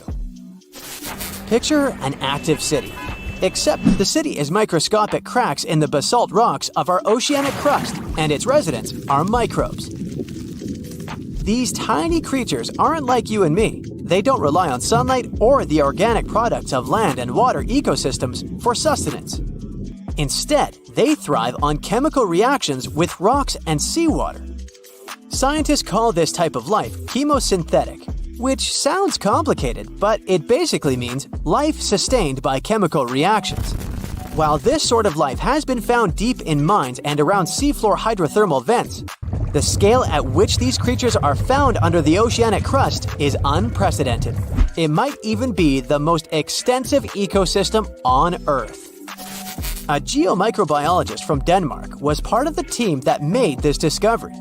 He claimed that over 50% of our planet's surface is oceanic crust, which is an average of 4 miles thick. Imagine the size of this chemosynthetic party happening down there. This discovery didn't happen overnight. Since the 90s, scientists have found weird tiny holes in the basalt rocks that make up much of Earth's outer crust. They seem like they might have been made by bacteria, but hey, there was supposed to be no life there. I mean, imagine trying to survive in a place that's hot, deep, dark, dense, and mostly devoid of the organic compounds we need for life. Yet, here they are. In the following years, more pieces of the puzzle fell into place. Scientists found that the oceanic crusts had different conditions at the centers and edges. At the centers, rocks are jam-packed with energy-rich compounds that support these tiny life forms. But by the time they reach the edges, these chemicals are all gone. Fast forward to now, and it's time to put the puzzle together. A microbial ecologist from the University of North Carolina worked on this research and says we now have solid evidence of microbial life in the cracks and crevices of deep ocean basalt. The next question scientists asked was, how far does this life extend? Researchers collected samples of crust from a plate roughly 120 miles off of Washington's coast, drilling deep beneath the ocean's surface. What they found down there was remarkable. The life down there runs on a unique fuel, hydrogen. Yep, in the absence of sunlight, hydrogen provides the energy for all their biological processes. These microbes use hydrogen to transform carbon dioxide into organic matter. This matter and other byproducts, like methane, then fuel other organisms, creating a network of life. Of course, the life down there isn't as complex as the one we know up here. Scientists doubt there will be any multicellular life under the ocean because it's too hot and energy poor. But hey, who knows? This universe under our oceans still has a lot to reveal. This whole thing is significant for many reasons. First, it confirms that life can exist in places without oxygen, which changes our perspective on where we can find life. This makes us wonder if life could exist under similar conditions on other planets, where surface conditions might be too harsh. The implications on Earth are also profound. If a large portion of life exists in the oceanic crust, then our understanding of life on our own planet could be completely changed. This exciting discovery stretches our understanding of life and prompts us to keep exploring the mysterious depths of our oceans, pushing the limits of our understanding. NASA is also in on the whole deep sea exploration project. Why? Shouldn't they be preoccupied with outer space? Because they're hoping to find hints about what the oceans on other planets might look like. NASA specialists are really hopeful that by unearthing underwater secrets, we can solve some of the big questions about space. Plus, they're testing some nifty equipment for future journeys across our solar system. 2 centuries ago, a 31-year-old Frenchman stormed into his brother's office in Paris. He had only one thing to share. "I've got it!" The man was so excited that he immediately collapsed. He spent the next 5 days in bed recovering his health. Who was this mysterious person, and why was he so thrilled? Jean-François Champollion made one of the greatest scientific breakthroughs in human history. He had cracked the code of Egyptian hieroglyphs. This enabled scientists to finally unravel the secrets of this ancient civilization. They weren't able to read hieroglyphs for nearly 2,000 years. After the Romans took over Egypt, the intricate writing system slowly faded away from people's minds.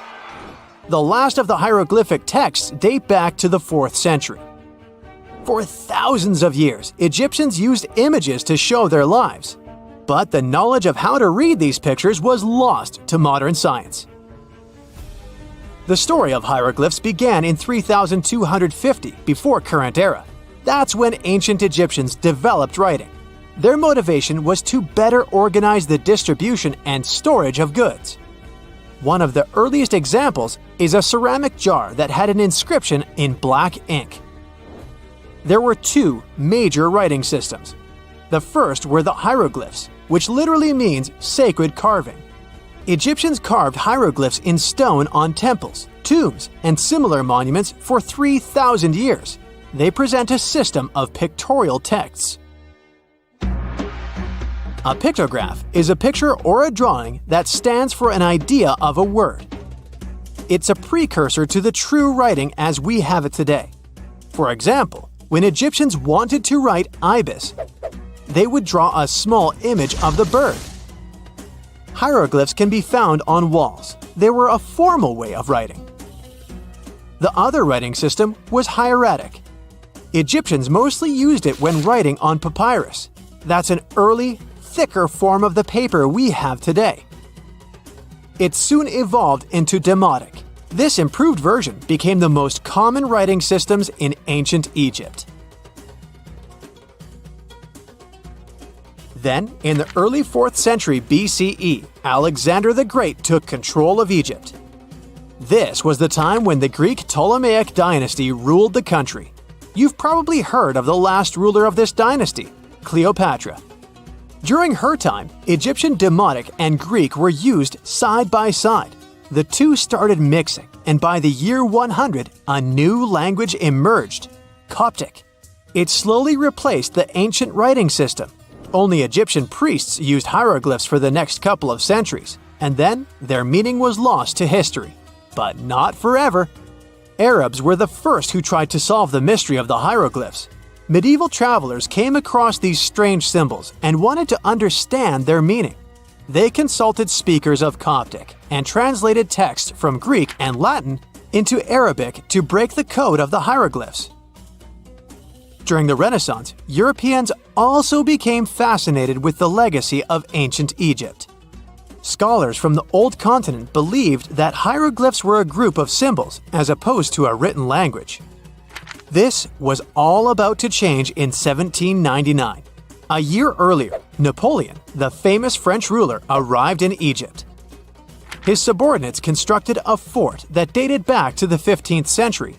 Rashid, or Rosetta, was a port town in the northeast of Egypt, near Alexandria. One section of the old fortification wall contained an interesting slab inside. The stone tablet was made of a granite-like rock. It was just 40 inches high and 30 inches wide. It contained 3 distinctive sections of text carved into it. The letters were in 3 scripts and 2 languages: hieroglyphs, Demotic, and Greek. It was a fragment of a larger ancient stela. These are upright stone slabs that are used to dedicate to a person or an event, but the one from Rosetta was damaged. 2/3 of the hieroglyphic text on the top was missing. The bottom Greek text lacked a cornerstone. The only fully preserved section was the writing in Demotic in the middle of the slab. It eventually ended up in the British Museum.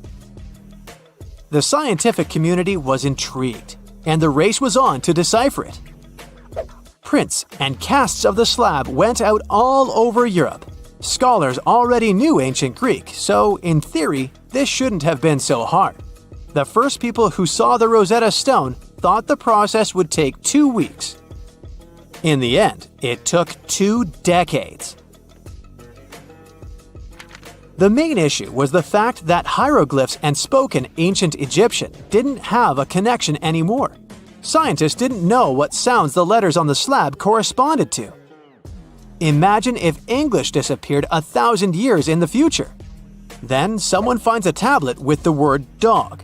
At first, they wouldn't know how to read the word or the individual letters. Even if they figured out how to pronounce the word, they wouldn't know its meaning. This is what linguists were dealing with in the case of the Rosetta Stone. The careful study of the artifact produced another find. The texts weren't direct translations of each other. They both described the same event, but in different words. It was like you saw a movie with 2 friends, and then all 3 of you wrote different reviews about it. The original text was probably in Greek, but the translators added extra words to make it sound more Egyptian. An English physician and physicist, Thomas Young, made the first great breakthrough. He knew that the name Ptolemy appeared several times in the text based on the Greek translation. This wasn't an Egyptian name, so it was impossible to represent it with a single image. The only way to spell out this Greek name was to use symbols that sound like it when produced. This is called transliteration, and we have it today as well. This is how foreign-sounding words are written down in Chinese or some Slavic languages. Young focused on sets of hieroglyphs in oval frames. These are called cartouches. He experimented a bit but finally discovered that one of them read, Ptolemy the Great. The individual hieroglyphs that made up this name corresponded to sounds needed to produce it. This is where our mysterious man from the beginning of the video enters the picture. Champollion picked up where Young left off. He knew Coptic, so the Frenchman was able to determine what many other hieroglyphs sounded like. The eureka moment was close. It came while he was studying a cartouche from a site dedicated to Ramses II. It had 4 symbols. The last 2 were the same. He determined this was the sound S. The first symbol was the sun. This is Ra or Re in Coptic. So the cartouche read Ra something SS. Can you already guess the name? Of course, it's Ramses. This breakthrough finally cracked the code. Ancient Egyptian wasn't a mishmash of cool-looking images. It was a phonetic language that Jean-François Champollion discovered in September of 1822. The stone slab is today known as the Decree of Memphis. The Egyptian Council issued it in this city in the year 196 before current era. In it, they expressed their loyalty to the pharaoh. They erected identical stelae in temples all across Egypt. The Rosetta Stone was just one copy of them, but its content is less important than the fact that Champollion's translation gave these ancient peoples their voice again. During the 1800s, European scholars didn't think that the Egyptian civilization was much older than classical Greek or Roman. Now that scientists could read hieroglyphs, a whole new chapter of human history opened. One of the most famous finds in the history of archaeology happened in 1922. That's when the British archaeologist Howard Carter discovered the tomb of Pharaoh Tutankhamun in Egypt's Valley of the Kings. The whole world admired King Tut's golden mask. But without Champollion's pioneering work, it would be impossible to know who its owner was. The young pharaoh's cartouche is phonetic. For instance, you pronounce the pictograph of a chick as the vowel U. The symbol for the key of life is an ankh, and there is a shepherd's crook in the end. It symbolizes the word ruler. Oh, gravity, you heartless so-and-so. Well, that's what I think when I trip over a stone and fall face down. Of course, I'm not clumsy, you know. Anyway, gravity is a constant, right? Something entirely unshakable that we can always rely on in this ever-changing world. Unlike, love. Feeling romantic, sorry. But what if I told you that it's not as honest and clear as you think? There are places on our planet where gravity behaves like it's gone crazy. And that's why you clicked here. So let's take a look. Magnetic Hill in Leh, India. There's a stretch of road in India that's been attracting tourists from all over the world. It's no different looking from the surrounding landscape, and you could easily pass it by without noticing, if not for one very unusual and a bit creepy thing. If you stop your car on the magnetic hill going up the slope and put it on neutral, it'll start crawling upwards, eventually reaching the speed of up to 12 miles per hour. They say there's some sort of magnetic force at work here that tugs cars up the hill, hence the name. On top of that, even airplanes are said to gain altitude above this place. Skeptics offer another explanation, though. It's just the lay of the land that creates an illusion of going upwards, while in fact you're moving down the hill and vice versa.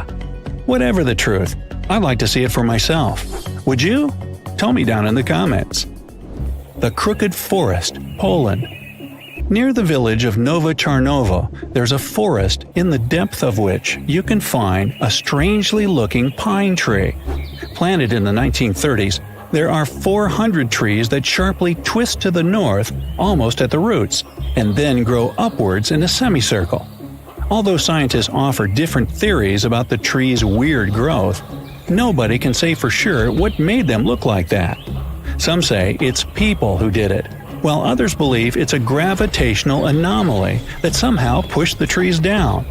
The trouble with this version, though, is that it would have had to stay there for years, and that only affected the trees. Still, no certain explanation exists anyways, so who knows? A waterfall, Faroe Islands. Ever seen an upward-moving waterfall? You can have a look at one on the Faroe Islands, halfway from Iceland to Scotland. But if you were expecting me to tell you an unbelievable story about a mysterious force pushing the water up the rock, then sorry, no such thing here. The truth, however, is quite jaw-dropping anyway. The winds in this place are so powerful that they lift the water and throw it back up. I guess it was this kind of wind that allowed Mary Poppins to travel on her umbrella. Sounds good. In fact, this waterfall is not unique. There are several more places on Earth where winds create an illusion of defied gravity. For example, there's the Kinder River in England that has a waterfall constantly struggling with the wind. It's so strong that half of the Cascades water seems to just fly up without ever touching the bottom of the drop. Hoover Dam in Nevada, USA. If you ever get up to the top of the dam, which is about 726 feet high, you can try a little trick. Take a bottle of water and pour it over the edge. You'll see the water flow up instead of spilling down.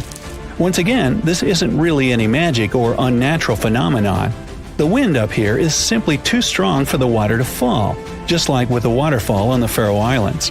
Here, though, it looks even more impressive since you can do it yourself. Dokkaebi Road, South Korea.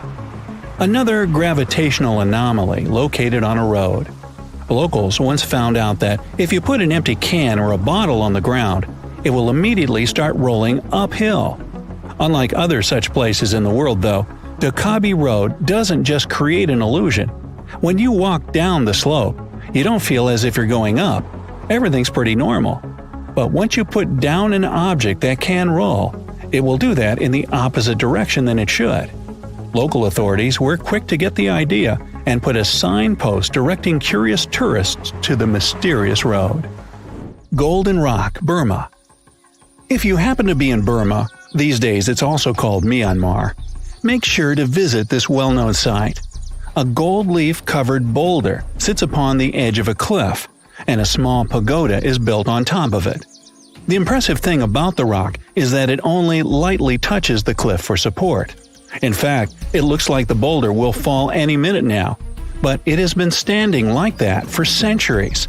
On top of that, the pagoda built upon it is not really a recent addition, so it's quite an unusual sight to see. The rock seems to be saying, "Gravity? I don't care about that stuff." The legend has it that what keeps the boulder in place is a single strand of Buddha's hair. Well, I don't know about that, but you can check out the rock for yourself and see that it's not attached to the cliff by anything. And yet, it's not budged for 2,500 years. Something must be at work here, huh? Stone of Davasco, Argentina.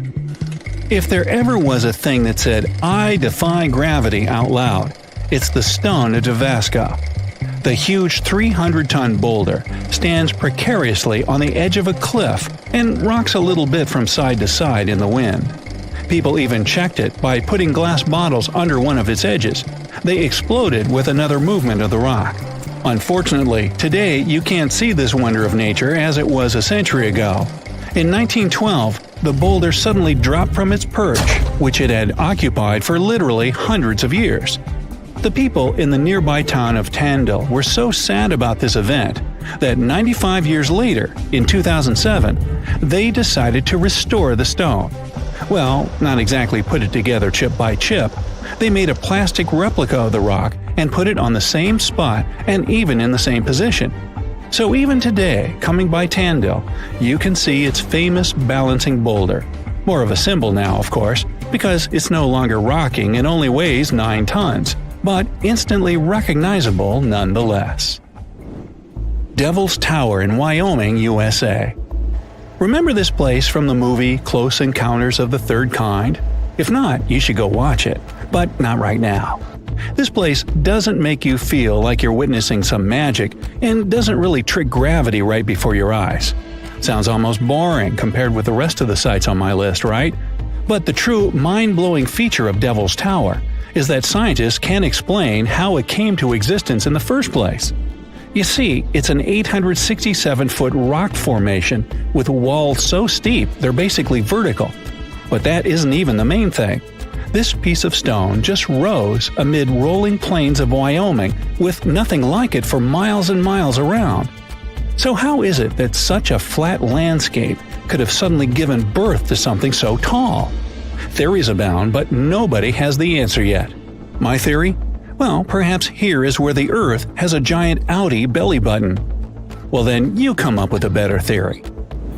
Oregon Vortex, USA.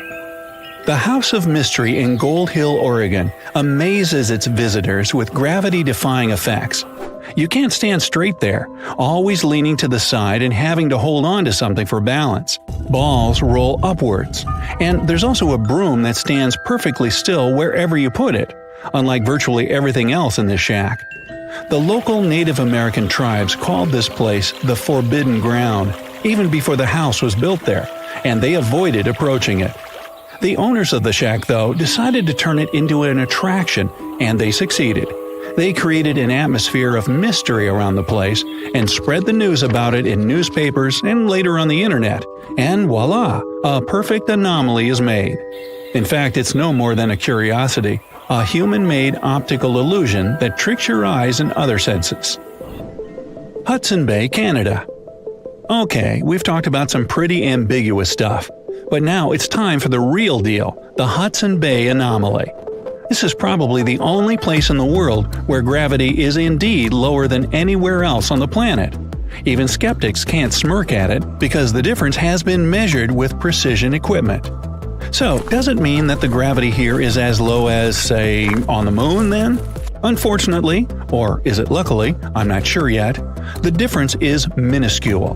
The exact value is 0.005%, or 1/200%. You won't be able to feel it even if you try your hardest, but it's still there. Scientists say this anomaly exists because of the ice sheet that covered the area about 10,000 years ago. It compressed the rocks so much that they still can't fully recover, shifting the gravitational field in Hudson Bay. Sometime in the future, though, the gravity will return to normal in this area as well. No moonwalk for me then. The year is 1923. Two teenagers sneak out of their homes in the middle of the night in Florida City. Rumor had it that an old man was building a rock castle by himself. But every time someone tried to see what the old man was doing, he would stop working. The curious teens managed to sneak into Ed's backyard and saw something they could later describe as magic. They recalled seeing rocks moving around like helium balloons. The old man was moving up to 30 tons of stone by himself to build his castle. Even if he didn't allow anyone to see him working, he would proudly talk about it around the town. But whenever people asked how he was building a stone castle all on his own, he simply answered, "I cracked the secret of the pyramids." This story begins in Latvia, Edward Leedskalnin's home country. Edward was born in a small village on January 12, 1887. He was born in a family of stonemasons, which is probably where he learned ancient techniques of building. However, he grew up as a sickly boy, which meant he could never carry much weight or undergo heavy physical activity. At the age of 26, an unfortunate turn of events determined Ed's fate. The love of his life broke off their engagement, and heartbroken Ed decided to move to the United States. He lived in a couple of American states before finally moving to Florida, where his life's adventure started. Ed spent years searching for the right spot of land to build his dream house. He always rejected good farmland. When people wondered why, he only smiled. Finally, when he bought land of his own, it was deemed terrible by his close friends. The soil was bedrock. He could neither plow nor farm it, but it seemed perfect for what he was seeking to build. Ed's close friends would often describe him as eccentric. When asked why he wanted to build a house, he would only say, "It's for my sweet 16. Someday she's coming back." Then, he changed the topic of the conversation. It took Ed about 30 years to finish Coral Castle, and he did it all by himself. He would only work under the cloak of night and never let anyone see what he was doing. The completed Coral Castle embodies a number of unsolved mysteries. If you were to visit the site back then, you'd have to go through a 9-ton, 8-foot-tall revolving gate door that even a kid could push with just one finger. Ed was so proud of this door that he originally named the site Rock Gate Park. It was renamed Coral Castle only much later, after Ed's passing. Once inside, visitors would access the incredible wonders of Ed's constructions: towers, mystic symbols, furniture, and swing sets, all made entirely of monolithic blocks of stone. The stones are set on top of each other, using only their weight to keep them together. And believe it or not, the entire park gathers around 1,100 tons of stone. Today, if you visit Ed's living quarters, you'll even see the simple instruments he used to construct all of this: chisels, hammers, ropes, and pulleys. The type of work he did is difficult even with modern-day equipment, let alone without it. Coral Castle's main mystery lies in how Ed managed to do it. The only photograph of Ed Leedskalnin at work shows a simple leverage structure of a chain hoist attached to a wooden tripod. The tripod was made of old telephone poles with a small wooden box on top. What was in the box is, of course, a mystery. Unfortunately, he took his secrets with him, not sharing the truth of his work with anyone else. Yet, not all is lost, as there are many theories and speculation surrounding what could have happened there. One theory says that there is a harmonic grid inside the Earth's surface, something that would create anti-gravity spots around the globe. It's believed that Coral Castle was built in such a spot. This could explain why it took Ed so long to find land that pleased him. Maybe what he was looking for was a place that allowed him to experiment with anti-gravity forces. Yet, whenever Ed talked about his work, he would say he understood the laws of weight and leverage, and, sure thing, that he had cracked the secret of the pyramid builders. And what secret is that, you might ask? According to Ed himself, it has to do with magnetism. He even published a pamphlet called Magnetic Current. There, he explains that every object has magnetic particles inside of them. A person just needs to understand where they are located inside such objects. This way, objects can be lifted and moved around without much effort, just like moving something heavy underwater. Researchers say that if we assume Ed Leedskalnin and the pyramid builders used the same technique, then it would only have taken 4,700 workers to build the Great Pyramid of Giza, instead of the 20,000 to 100,000 that is currently estimated. But this story just keeps on getting more and more mysterious. In the late 1920s, Ed was finishing the construction of Coral Castle in Florida City.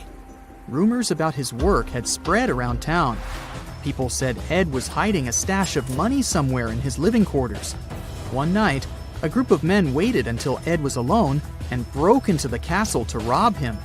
They couldn't find the money and, luckily, didn't harm Ed. But in the following days, he decided that it was best he moved out of that land. Of course, he took more than his toothbrush along with him. Ed decided to move the entire Coral Castle to another land 10 kilometers away from where he had built the park. Legend says he hired a truck driver and asked him to swear secrecy about what Ed intended to do. He asked the driver to look away while Ed loaded the truck by himself, moving all of the rocks without any help. With the truck loaded, Ed and his castle moved to Homestead, Florida, where the park is located until this day. In 1986, a group of engineers from Florida University was called to try to fix the park's gate entrance, the 9-ton revolving door that Ed was so proud of. They arrived with plenty of modern-day equipment, including a 20-ton crane. When the engineers took the door down, they noticed that Ed had used a strange circular stone at the bottom of the revolving door. The engineers couldn't understand how this frisbee-sized rock could withstand 9 tons of weight without breaking into pieces. They sent the rock to the geology department at the University of Florida, but the geologists simply returned the rock, saying they couldn't find a match of this rock in their databases. They couldn't determine its origin. The engineers put the 9-ton gate back into place, trying to use other techniques. At first, it didn't work without the base rock Ed had originally used. So, they had to cut the gate rock to make it work as a revolving door once again, proving that modern-day technology couldn't replicate what Ed had done single-handedly. Fast forward to 2011, and another man claimed to have cracked the code of the pyramid builders and Ed Leedskalnin himself. Wally Wallington, a retired construction worker from Lapeer County, Michigan, has managed to build using similar techniques to those used by Ed. Wallington is known for having built his personal Stonehenge in Michigan. He is said to have used simple machines, such as levers and counterweights, moving around multi-thousand-pound concrete blocks. Unlike Ed, Wallington has shared his techniques with the public. Multiple videos are showing the clever engineering he built from very simple materials. It sure is impressive. The man has moved his entire barn into another property just with the help of simple tools. However, there is no way to prove that these were the same techniques used to build Coral Castle. To this day, the secrets of Coral Castle haven't been unraveled. But hey, we can always keep trying to solve it.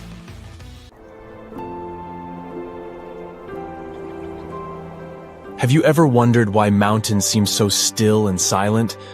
Well, prepare to be amazed because these majestic landforms have some hidden talents.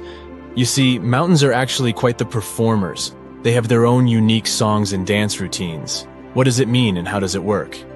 Well, let's see. Get ready for a chilling revelation. Mount Everest has a secret nighttime symphony. and this mysterious music will send shivers down your spine.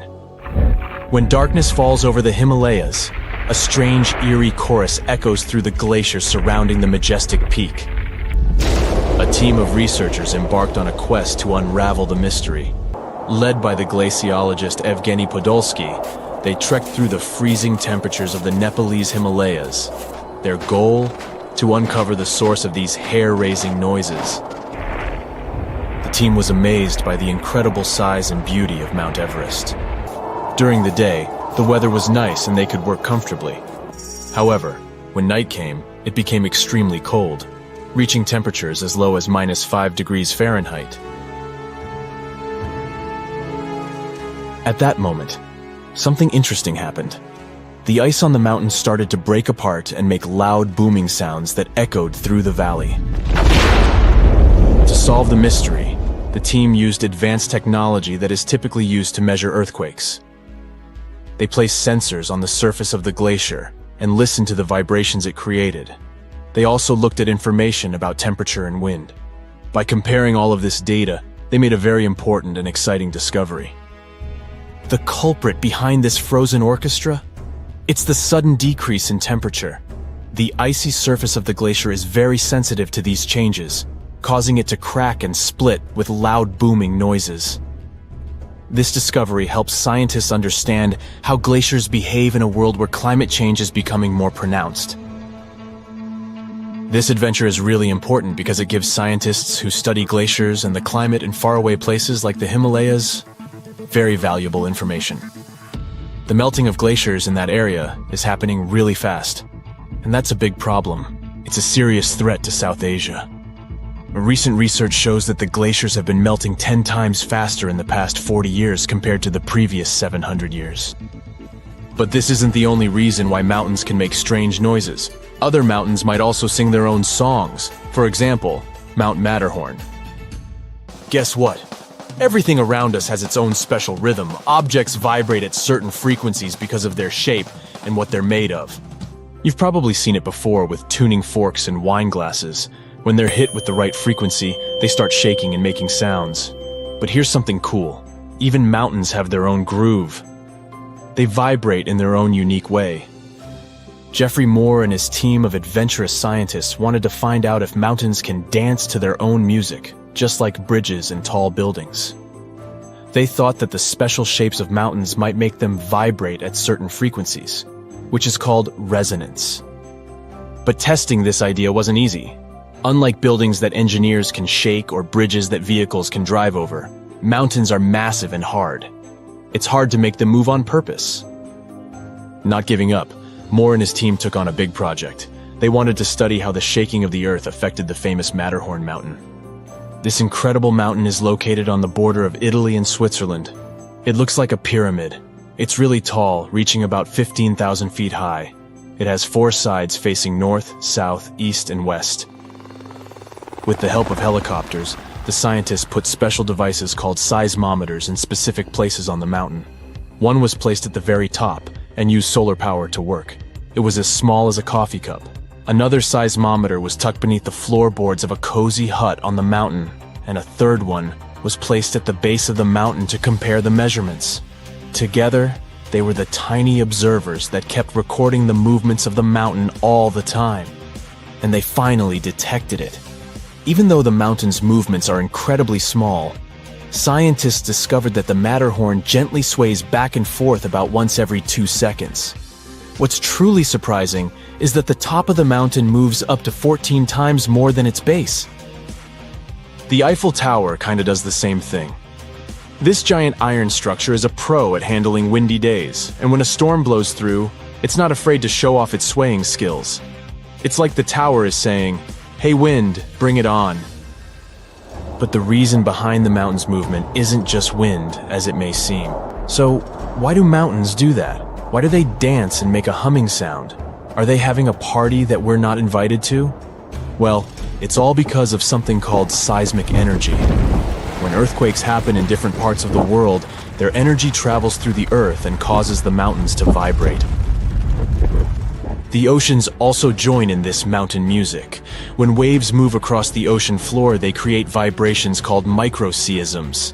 It's like the Earth's own heartbeat, felt all around the world. And guess what? The frequency of these vibrations matches the way the Matterhorn sways. It's like the mountain and the oceans are chilling together. So the next time you see a mountain, remember that it's not just standing still. It's actually part of a global symphony created by the Earth itself. This research helps us learn how earthquakes can affect steep mountains that are prone to landslides and avalanches. It also gives us a new way to appreciate mountains like the Matterhorn. They have their own hidden songs, swaying and vibrating to a mysterious melody deep within the earth.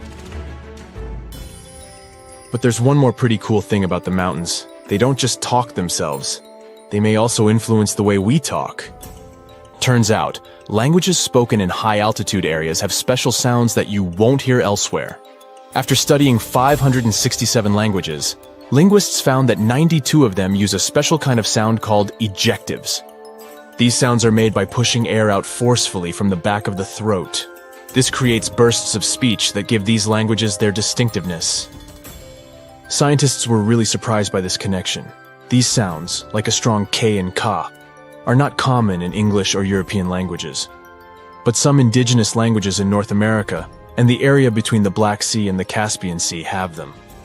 What's even more puzzling is that Tibetan languages, spoken in mountains, don't use ejectives. Linguists are curious to unravel this mystery and learn more about how mountains and language are connected. So, why do some languages spoken in the mountains have special sounds? Well, it's a bit of a mystery. Researchers have some cool ideas. One idea is that these sounds might help people keep their throats from getting dry when they talk in the dry air of the mountains. Another idea is that the lower air pressure up there makes it easier to make these sounds, but scientists are still figuring out the real reason. Although some experts are not entirely convinced by this explanation. They say that while geography can influence language, there are other reasons why languages might be similar, like borrowing words from nearby languages, or being close to each other. But this research has still given us some amazing insights. Mountains not only shape the way our world looks, but they also shape the way we talk. So, the next time you're exploring a mountainous area, listen carefully to the local language. You might hear unique sounds and words that are influenced by the mountains themselves. It's like nature is sharing its own special secrets through the language of the people who live there. And remember that the mountains themselves also have a voice, and they're speaking to us in their own special way. Scientists are still on an exciting adventure to uncover their secrets. So let's see what are some cool things they'll find out in the future. Stay tuned. The coldest part of our planet, Antarctica, keeps surprising us. Take a look at this waterfall named Blood Falls. Reddish water falls from the white ice. Scientists concluded that the color is related to iron. The water coming from the glacier oxidizes and rusts when it's exposed to oxygen, and the red color occurs. Step on Mount Gandic. It lays eggs. Well, maybe not real eggs, but the stones certainly look like dinosaur eggs. That's why the mountain got its fame. Let's call them stone eggs, formed in one part of the mountain over 500 million years ago. Interestingly, this phenomenon repeats once every 30 years. Eggs come out in various sizes and shades. The stones appear on the surface of the cliff.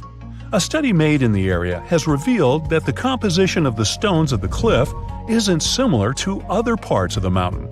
Here, calcareous rocks rule. They're more prone to erosion. They ripen off day by day. It took 3 decades for the stones to get to the egg shape. Yet, it's still a mystery how these rock formations can be so perfectly spherical and smooth. According to scientists, every stone egg has an organic core. They're made of shells, plant remains, fish teeth, and skeletons. Maybe this has something to do with it. Gulu village is close to the stone eggs. Locals believe that these eggs are sacred. Villagers associate it with good fortune. In fact, nearly every family has one of these eggs in their house. Unfortunately, there are only about 70 eggs left, so if you want to see them, you gotta hurry up. The Richet structure is a circular geological phenomenon in the Sahara Desert near Mauritania. It's made out of rocks in layers, and these layers look very much like rings. No wonder the unique structure even got NASA's attention. Up from the sky, the geological feature seems to be swirling and spinning. Scientists are still not sure how these rings got there. Some say it was an asteroid impact. Many others believe that it was a natural geological process. To them, the Richat structure is an uplifted and eroded dome. Geologists often classify it as a domed anticline. The scientists discovered that the rocks at the center are older than the ring-shaped outer rocks, so it seems like the stones have been eroded to flat rock layers. Anyway, there's no valid explanation for this phenomenon, and the 28-mile-long mystery of the Sahara is still to be solved. Number 4 is Rapa Nui, or Isla de Pascua, but I bet you know it as Easter Island. Yeah, it's got 3 names. It was discovered by Jacob Roggeveen, who actually never intended to look for that island. He just casually landed there one Sunday. That's where the name comes from. Jacob was supposed to find Terra Australis. Disclaimer, it's not Australia. This one never existed and was nothing but a hypothetical continent. Plus, he wanted to peek at Davis Land, which was believed to have once been seen by Edward Davis, the pirate, not Edward Davis, the saxophone player. Jacob failed at that too, though nobody ever saw that island except for the pirate Davis. Jacob may have failed to discover some lands he wanted to, but he discovered Easter Island instead. This is an island in special territory of Chile, located in the southeastern Pacific Ocean. It's on my list because nearly 1,000 stone statues called moai were found there. They were created by the Rapa Nui people. Nearly all statues represent gigantic heads, but there are also a small number of figures kneeling with their hands over their stomachs. Each statue represented chiefs or other important members of Easter Island society. To curve those statues, the locals used volcanic stones that were softened. Our next stop is the gateway to the underworld. Nah, don't worry. This is just how people labeled Darvaza gas crater in Turkmenistan. This giant natural gas crater has been there for 5 decades. This crater is continuously burning gases. The president of the country wants experts to find a way to extinguish this continuous firing pit. This site was created by people accidentally in 1971 while working on a natural gas project. Ever since then, the flames have been on, and it's become a tourist attraction.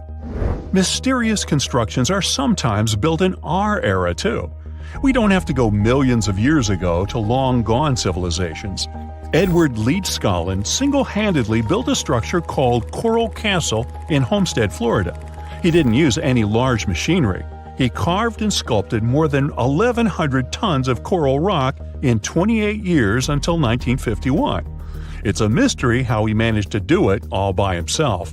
Leedskallen sculpted the sedimentary rock into different objects, such as walls, tables, chairs, a fountain, and a sundial. There's of course a legend behind this mystery too. He was inspired to build the structure after being abandoned by his fiancée on their wedding day. Uh-oh, runaway bride. Well, he wanted to prove his love to her and the world, so he wanted to do something extraordinary. Well, he definitely nailed it. Now, let's talk a little bit about the mystery of the Namibian fairy circles. There are millions of circular patches in hundreds of miles, ranging from 10 to 65 feet in diameter. They're called fairy circles because they look like a fairy or an otherworldly creature made them. These are essentially oval-shaped soil surrounded by grass. There are a lot of local beliefs surrounding the creator of these marks, yet science says something else. Biologists and mathematicians have been puzzled by the mystery of the Namibian fairy circles for decades. There is more than one theory to explain this phenomenon. Here's one popular theory. The water is limited in the desert, so plants compete to reach the water. Some plants expand and thrive into a patch, but smaller plants nearby cannot get the necessary water to live. In the end, some vegetation disappears, and the remaining ones stay at the patch's edges. That's why they form such regular distant gaps. What if I tell you that there is a hill in Leh City, India, where instead of rolling downwards, things roll uphill? It's an optical illusion. The road looks like it's a sloping hill because of its surrounding landscapes, yet the road actually goes down. These kinds of hills are called magnetic hills or gravity hills. Scientific explanations vary. The most common theory says that the hill has such a strong magnetic force that it can pull cars in the vicinity.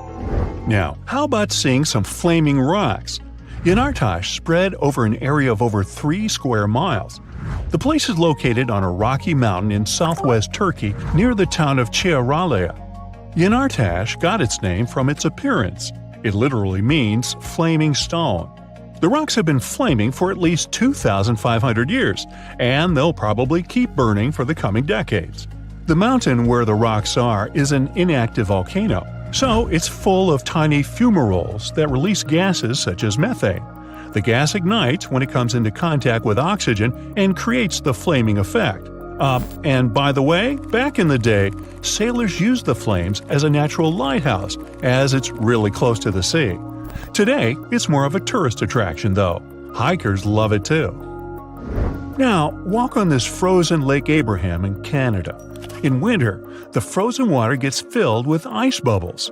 It looks magical, but these white orbs aren't that safe. They consist of flammable methane gas. Ew. Beauty can be misleading. The next one is from Racetrack, Death Valley, USA.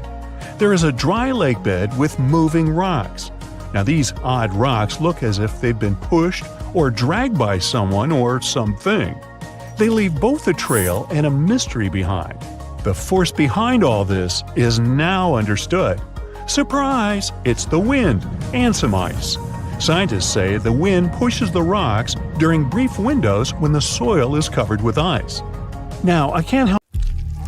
When you hear the word mummy, you might get a chill down your spine. That's because most of us associate this word with those creepy characters we've seen in some scary movies. But in reality, mummies have helped us understand a lot about ancient civilizations, their rulers, and about how people used to deal with losing their loved ones. The people most famous worldwide for their mummies are the ancient Egyptians. They believed that some sort of existence after passing away was possible, if certain conditions were met. That's why they insisted on preserving the human body through the process of mummification and placing the mummy in a furnished tomb, kind of like giving it a fully functioning apartment of its own. Why did they believe in this? Well, because they were deeply connected to their natural environment for the most part. They saw the natural cycles around them, like how the sun rose every day, followed by the moon, or how new life was always sprouting from plants, even after they had wilted away. They also believed that the powerful spirit Osiris, who represented the cycle of passing away and resurrection, played a role in this process. To prepare for the afterlife, the ancient Egyptians followed certain rituals, like mummification, which involved using materials like honey, resins, and incense to preserve the body. There's no other mummy more popular than that of King Tut. He was a young pharaoh who ruled over 3,000 years ago in Egypt. The problem with discovering ancient royal tombs is that most of such burial sites were previously robbed. People knew ancient rulers had been left with many valuable belongings, so those locations became vulnerable to thieves. When King Tut's tomb was opened in 1922, people were excited because it had not been robbed, like many other previously discovered royal tombs. That's how well hidden it was. Inside, his mummy was encapsulated in a total of 3 coffins, including one made of gold. The objects found in his tomb showed us what ancient Egypt was like, and studying his mummy also helped us learn about the culture and practices popular at the time when he passed away. We also learned about his family by looking at his DNA. Scientists were able to discover that he had had a disease called malaria and a problem with his foot that might have made it hard for him to walk. Ramses II was another pharaoh in Egypt who ruled for 68 years, which was quite a lot back in the day. He was known for his expansion campaigns and building projects. Many objects from his time as a ruler still exist today, including a large statue of him. Ramses II was about 6 feet tall and lived to be about 90 years old. After looking at his mummy, scientists concluded that he may have had a medical condition that affected his spine. Now, remember those thieves I mentioned before?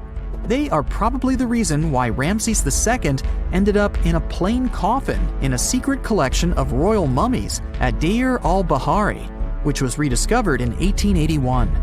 Thankfully, archaeologists were able to identify him because his journeys had been recorded on his wrappings. The process was really tedious too. In fact, in ancient Egypt, the mummification process could take a staggering 70 days to complete.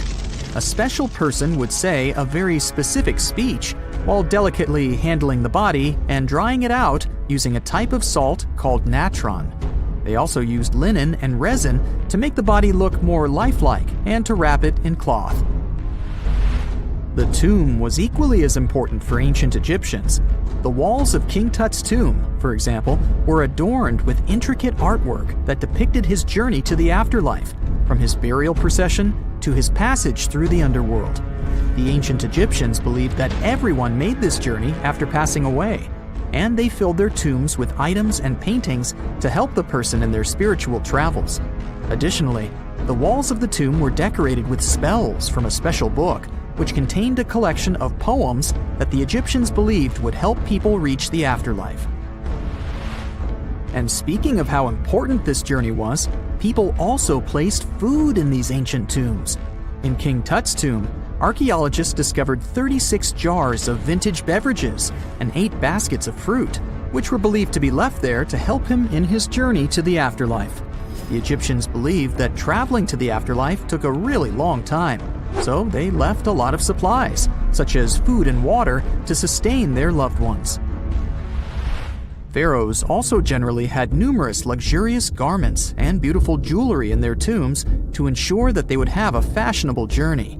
These items included various types of linen clothing, such as tunics, scarves, gloves, and headdresses, as well as a lot of gold jewelry with precious stones, like bracelets, buckles, pendants, necklaces, rings, and even precious depictions of insects for protection. Some were also deposited with fans made from ivory and ostrich feathers to keep them cool in the afterlife.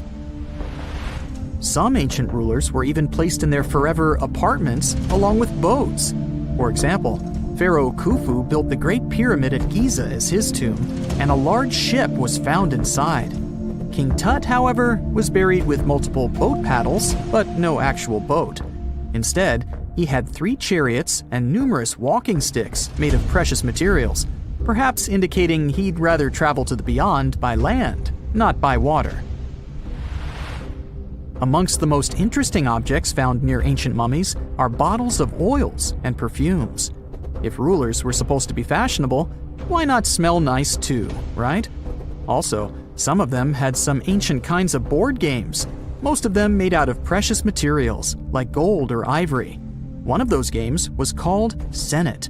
It was very popular amongst the ancient Egyptians and very similar to modern-day chess. The ancient Egyptians may have the most famous mummies out there, but they weren't the first to invent the procedure. In fact, it all started in South America with an ancient civilization named the Chinchorro. As far as we know today, these people were the first to mummify their loved ones that had passed away. They did it somewhere around 2,000 years before the Egyptians started their own rituals. Sure, we can tell a lot about ancient rulers by studying these mummies, but until recently, we had no idea what they really looked like during their lifetime. Not so long ago, though, some very special mummy paintings were found by archaeologists studying ancient Egyptian objects. These mummy portraits are highly detailed paintings of individuals that were made while they were still alive. Such paintings were often painted on wood, as opposed to the classical portraits we all know about, which are painted on canvas. They are known for their realism and beauty, and have even been used by researchers to diagnose diseases by comparing them to the corresponding mummies. Some of these portraits also include depictions of jewelry, which was later found on the mummies. The recent discovery of these mummy portraits in Central Egypt is significant, as it marks the first time in over a century that such paintings have been found. Mummies appeared all around the world naturally, too. Mummification can occur without people intervening because of natural conditions, like extremely cold or hot environments, places with a lack of oxygen or accidental exposure to chemicals that preserve the body. These conditions don't allow bacteria to grow, resulting in the body remaining more or less intact. Famous Otzi was one of these mummies. We know today he was a man who lived around 5,000 years ago in Europe. But upon his discovery in the Alps in 1991, Austrian authorities initially believed that he was a modern mountaineer because of how well preserved the body was. However, after the Iceman was removed from the glacier, it was determined that he was actually from the Copper Age. It's 1898, and you're taking part in excavations in Saqqara. This place, not far away from Cairo, is full of ancient tombs and pyramids. You're in your Indiana Jones mood and hope to find something really phenomenal to become famous. Gold, manuscripts, treasure maps, mummies of famous pharaohs. Wait, a wooden bird? You're really disappointed as it looks like a regular toy. An old one, but still. Little do you know that years later, someone would propose that your bird was actually an ancient monoplane.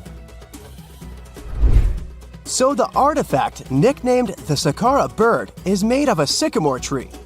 The birdie has a wingspan of just 7 inches and weighs around 40 grams. A perfect original souvenir from Egypt, I would say. It's over 2,000 years old and looks pretty plain, without any carvings of feathers or other intricate ornaments. It has a beak and eyes though, which makes our find look like a hawk, the emblem of the deity Horus. Its tail is rather unusual as it's squared, looks weirdly upright, and it seems like the sunken part of it was the place for a now missing piece. Humans love solving a good mystery, so there have been several attempts to explain the use of the birdie. First, quite simply, is that it was a ceremonial object. The second idea is that it was a toy for a child from some well-off family. It could have been some sort of boomerang, which was a popular concept in ancient Egypt. Then there was a theory that the bird had been used as a weather vane. But this one has been debunked as the figure doesn't have any holes or markings, except for the one made at the museum in Cairo to fix the exhibit on a stick. So there was no way to hang it in the past. Almost a century after the bird was found, Egyptologist Dr. Khalil Masiha proposed a new theory that it could have been a model of a monoplane. He believed the bird was missing a horizontal tailplane. Otherwise, it had its wings set at a right angle, similar to that of modern planes. It could have worked to generate the aerodynamic lift necessary for flights. Dr. Masiha also claimed that it was common at that time to place miniature models of technological inventions in tombs. So, did the ancient Egyptians really invent the plane in 200 BCE? That would make the Wright brothers, who are considered the inventors of aviation, really upset. They made one of their first flights only in 1903. There's just one way to know for sure, and that is to test the model. But you know, the ancient museum in Cairo would unlikely let one of their cherished exhibits fly around like a toy. That's why glider designer Martin Gregory built a similar model, this time of balsa wood, and concluded that even with the missing tailplane, the plane wasn't much of a flyer. Case solved? Not really. This didn't sound convincing enough to the History Channel, so they invited an aerodynamics expert to build another replica of the bird. He tested it in weather conditions similar to those in Egypt and was impressed with the little plane's abilities. So, if they did invent the prototype of a plane back in the times of pharaohs, it would be a good example of an oupart. That's an out-of-place artifact, an object that's way ahead of its time in terms of technology or history. And the Saqqara bird isn't the only example of such a revolutionary concept. In 1901, a group of divers retrieved the Antikythera mechanism from an underwater shipwreck near the Greek island of Antikythera. It's been dubbed the world's first analog computer, and it's currently dated around 100 BCE. The bronze mechanism could tell the position of the sun, moon, planets, and stars, as well as the lunar phase, the dates of upcoming solar eclipses, and even the speed at which the moon moves through the sky. No one's sure who used it and how or where it was made. But it's obvious that it's extremely precise and way too advanced for its time. The first flushing toilets in the world were invented in the middle of the 20th century. Just kidding. The ancient Minoans on the Mediterranean island of Crete and the Indus Valley civilization both came up with this brilliant invention at the same time, around 4,000 years ago. The plumbing and sanitation were so well done that no one managed to design anything better until 2,000 years later. One ancient Minoan lavatory was discovered at the Palace of Knossos. It looks like it had a wooden seat set over a tunnel that directed water from a rooftop reservoir to an underground sewer. Other varieties got water from jugs. Only the super rich people could afford all this glory. So if you wanted to shop for real estate back then, the flushing toilet would be a telltale sign you were in the rich neighborhood. Automated doors became a cool, seemingly new invention back in 1931. But the technology behind them is actually much older. Think the 1st century CE old. Mathematician and engineer Heron of Alexandria came up with a hydraulic system to open and close temple doors. To bring it into action, you need to light a fire to produce heat. There was a brass pot under the fire, half filled with water. The inventor connected the brass pot to containers that acted as weights. When the fire was burning, the water moved into the containers. They went down and pulled the ropes. It was nothing like a supermarket door that opens in front of you before you even have time to think. Heron's door took hours to open, and there was no way to stop the process.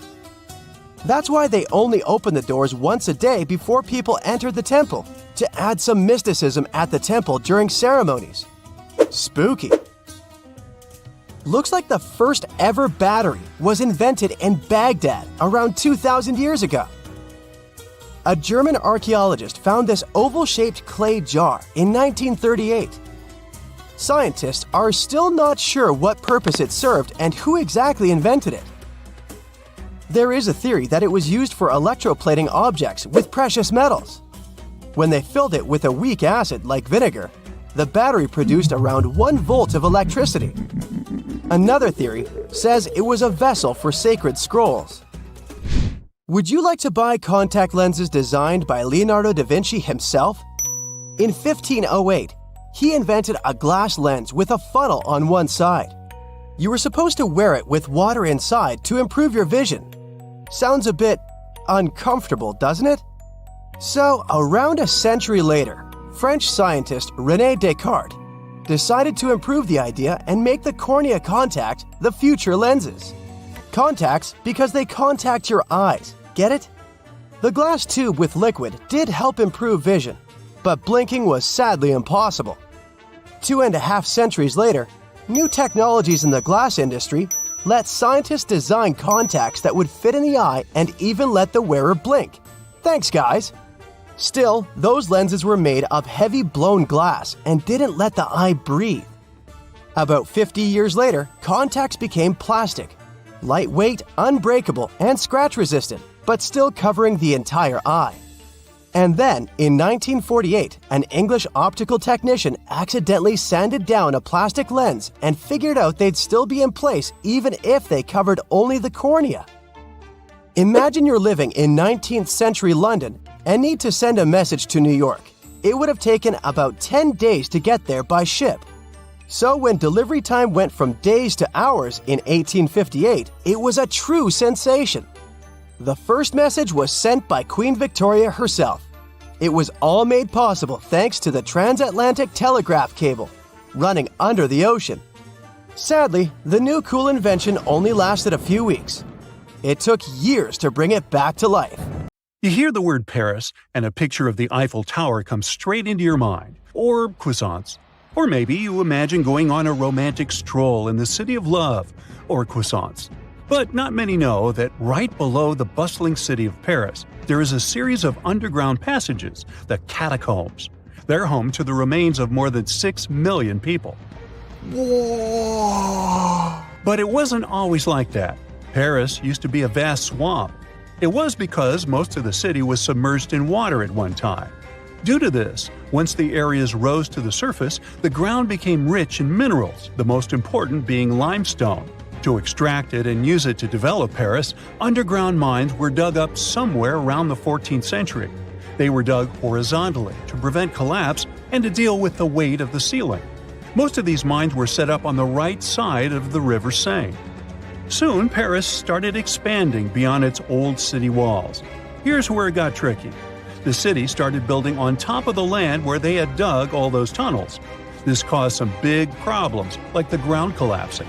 In 1774, one of the roads in the suburbs collapsed about 100 feet into the ground. Due to rising safety concerns, officials decided to abandon the mines. The quarries were checked, and the tunnels were renovated to avoid future disasters. The bones ended up in the tunnels because of another major problem Paris faced a few years later.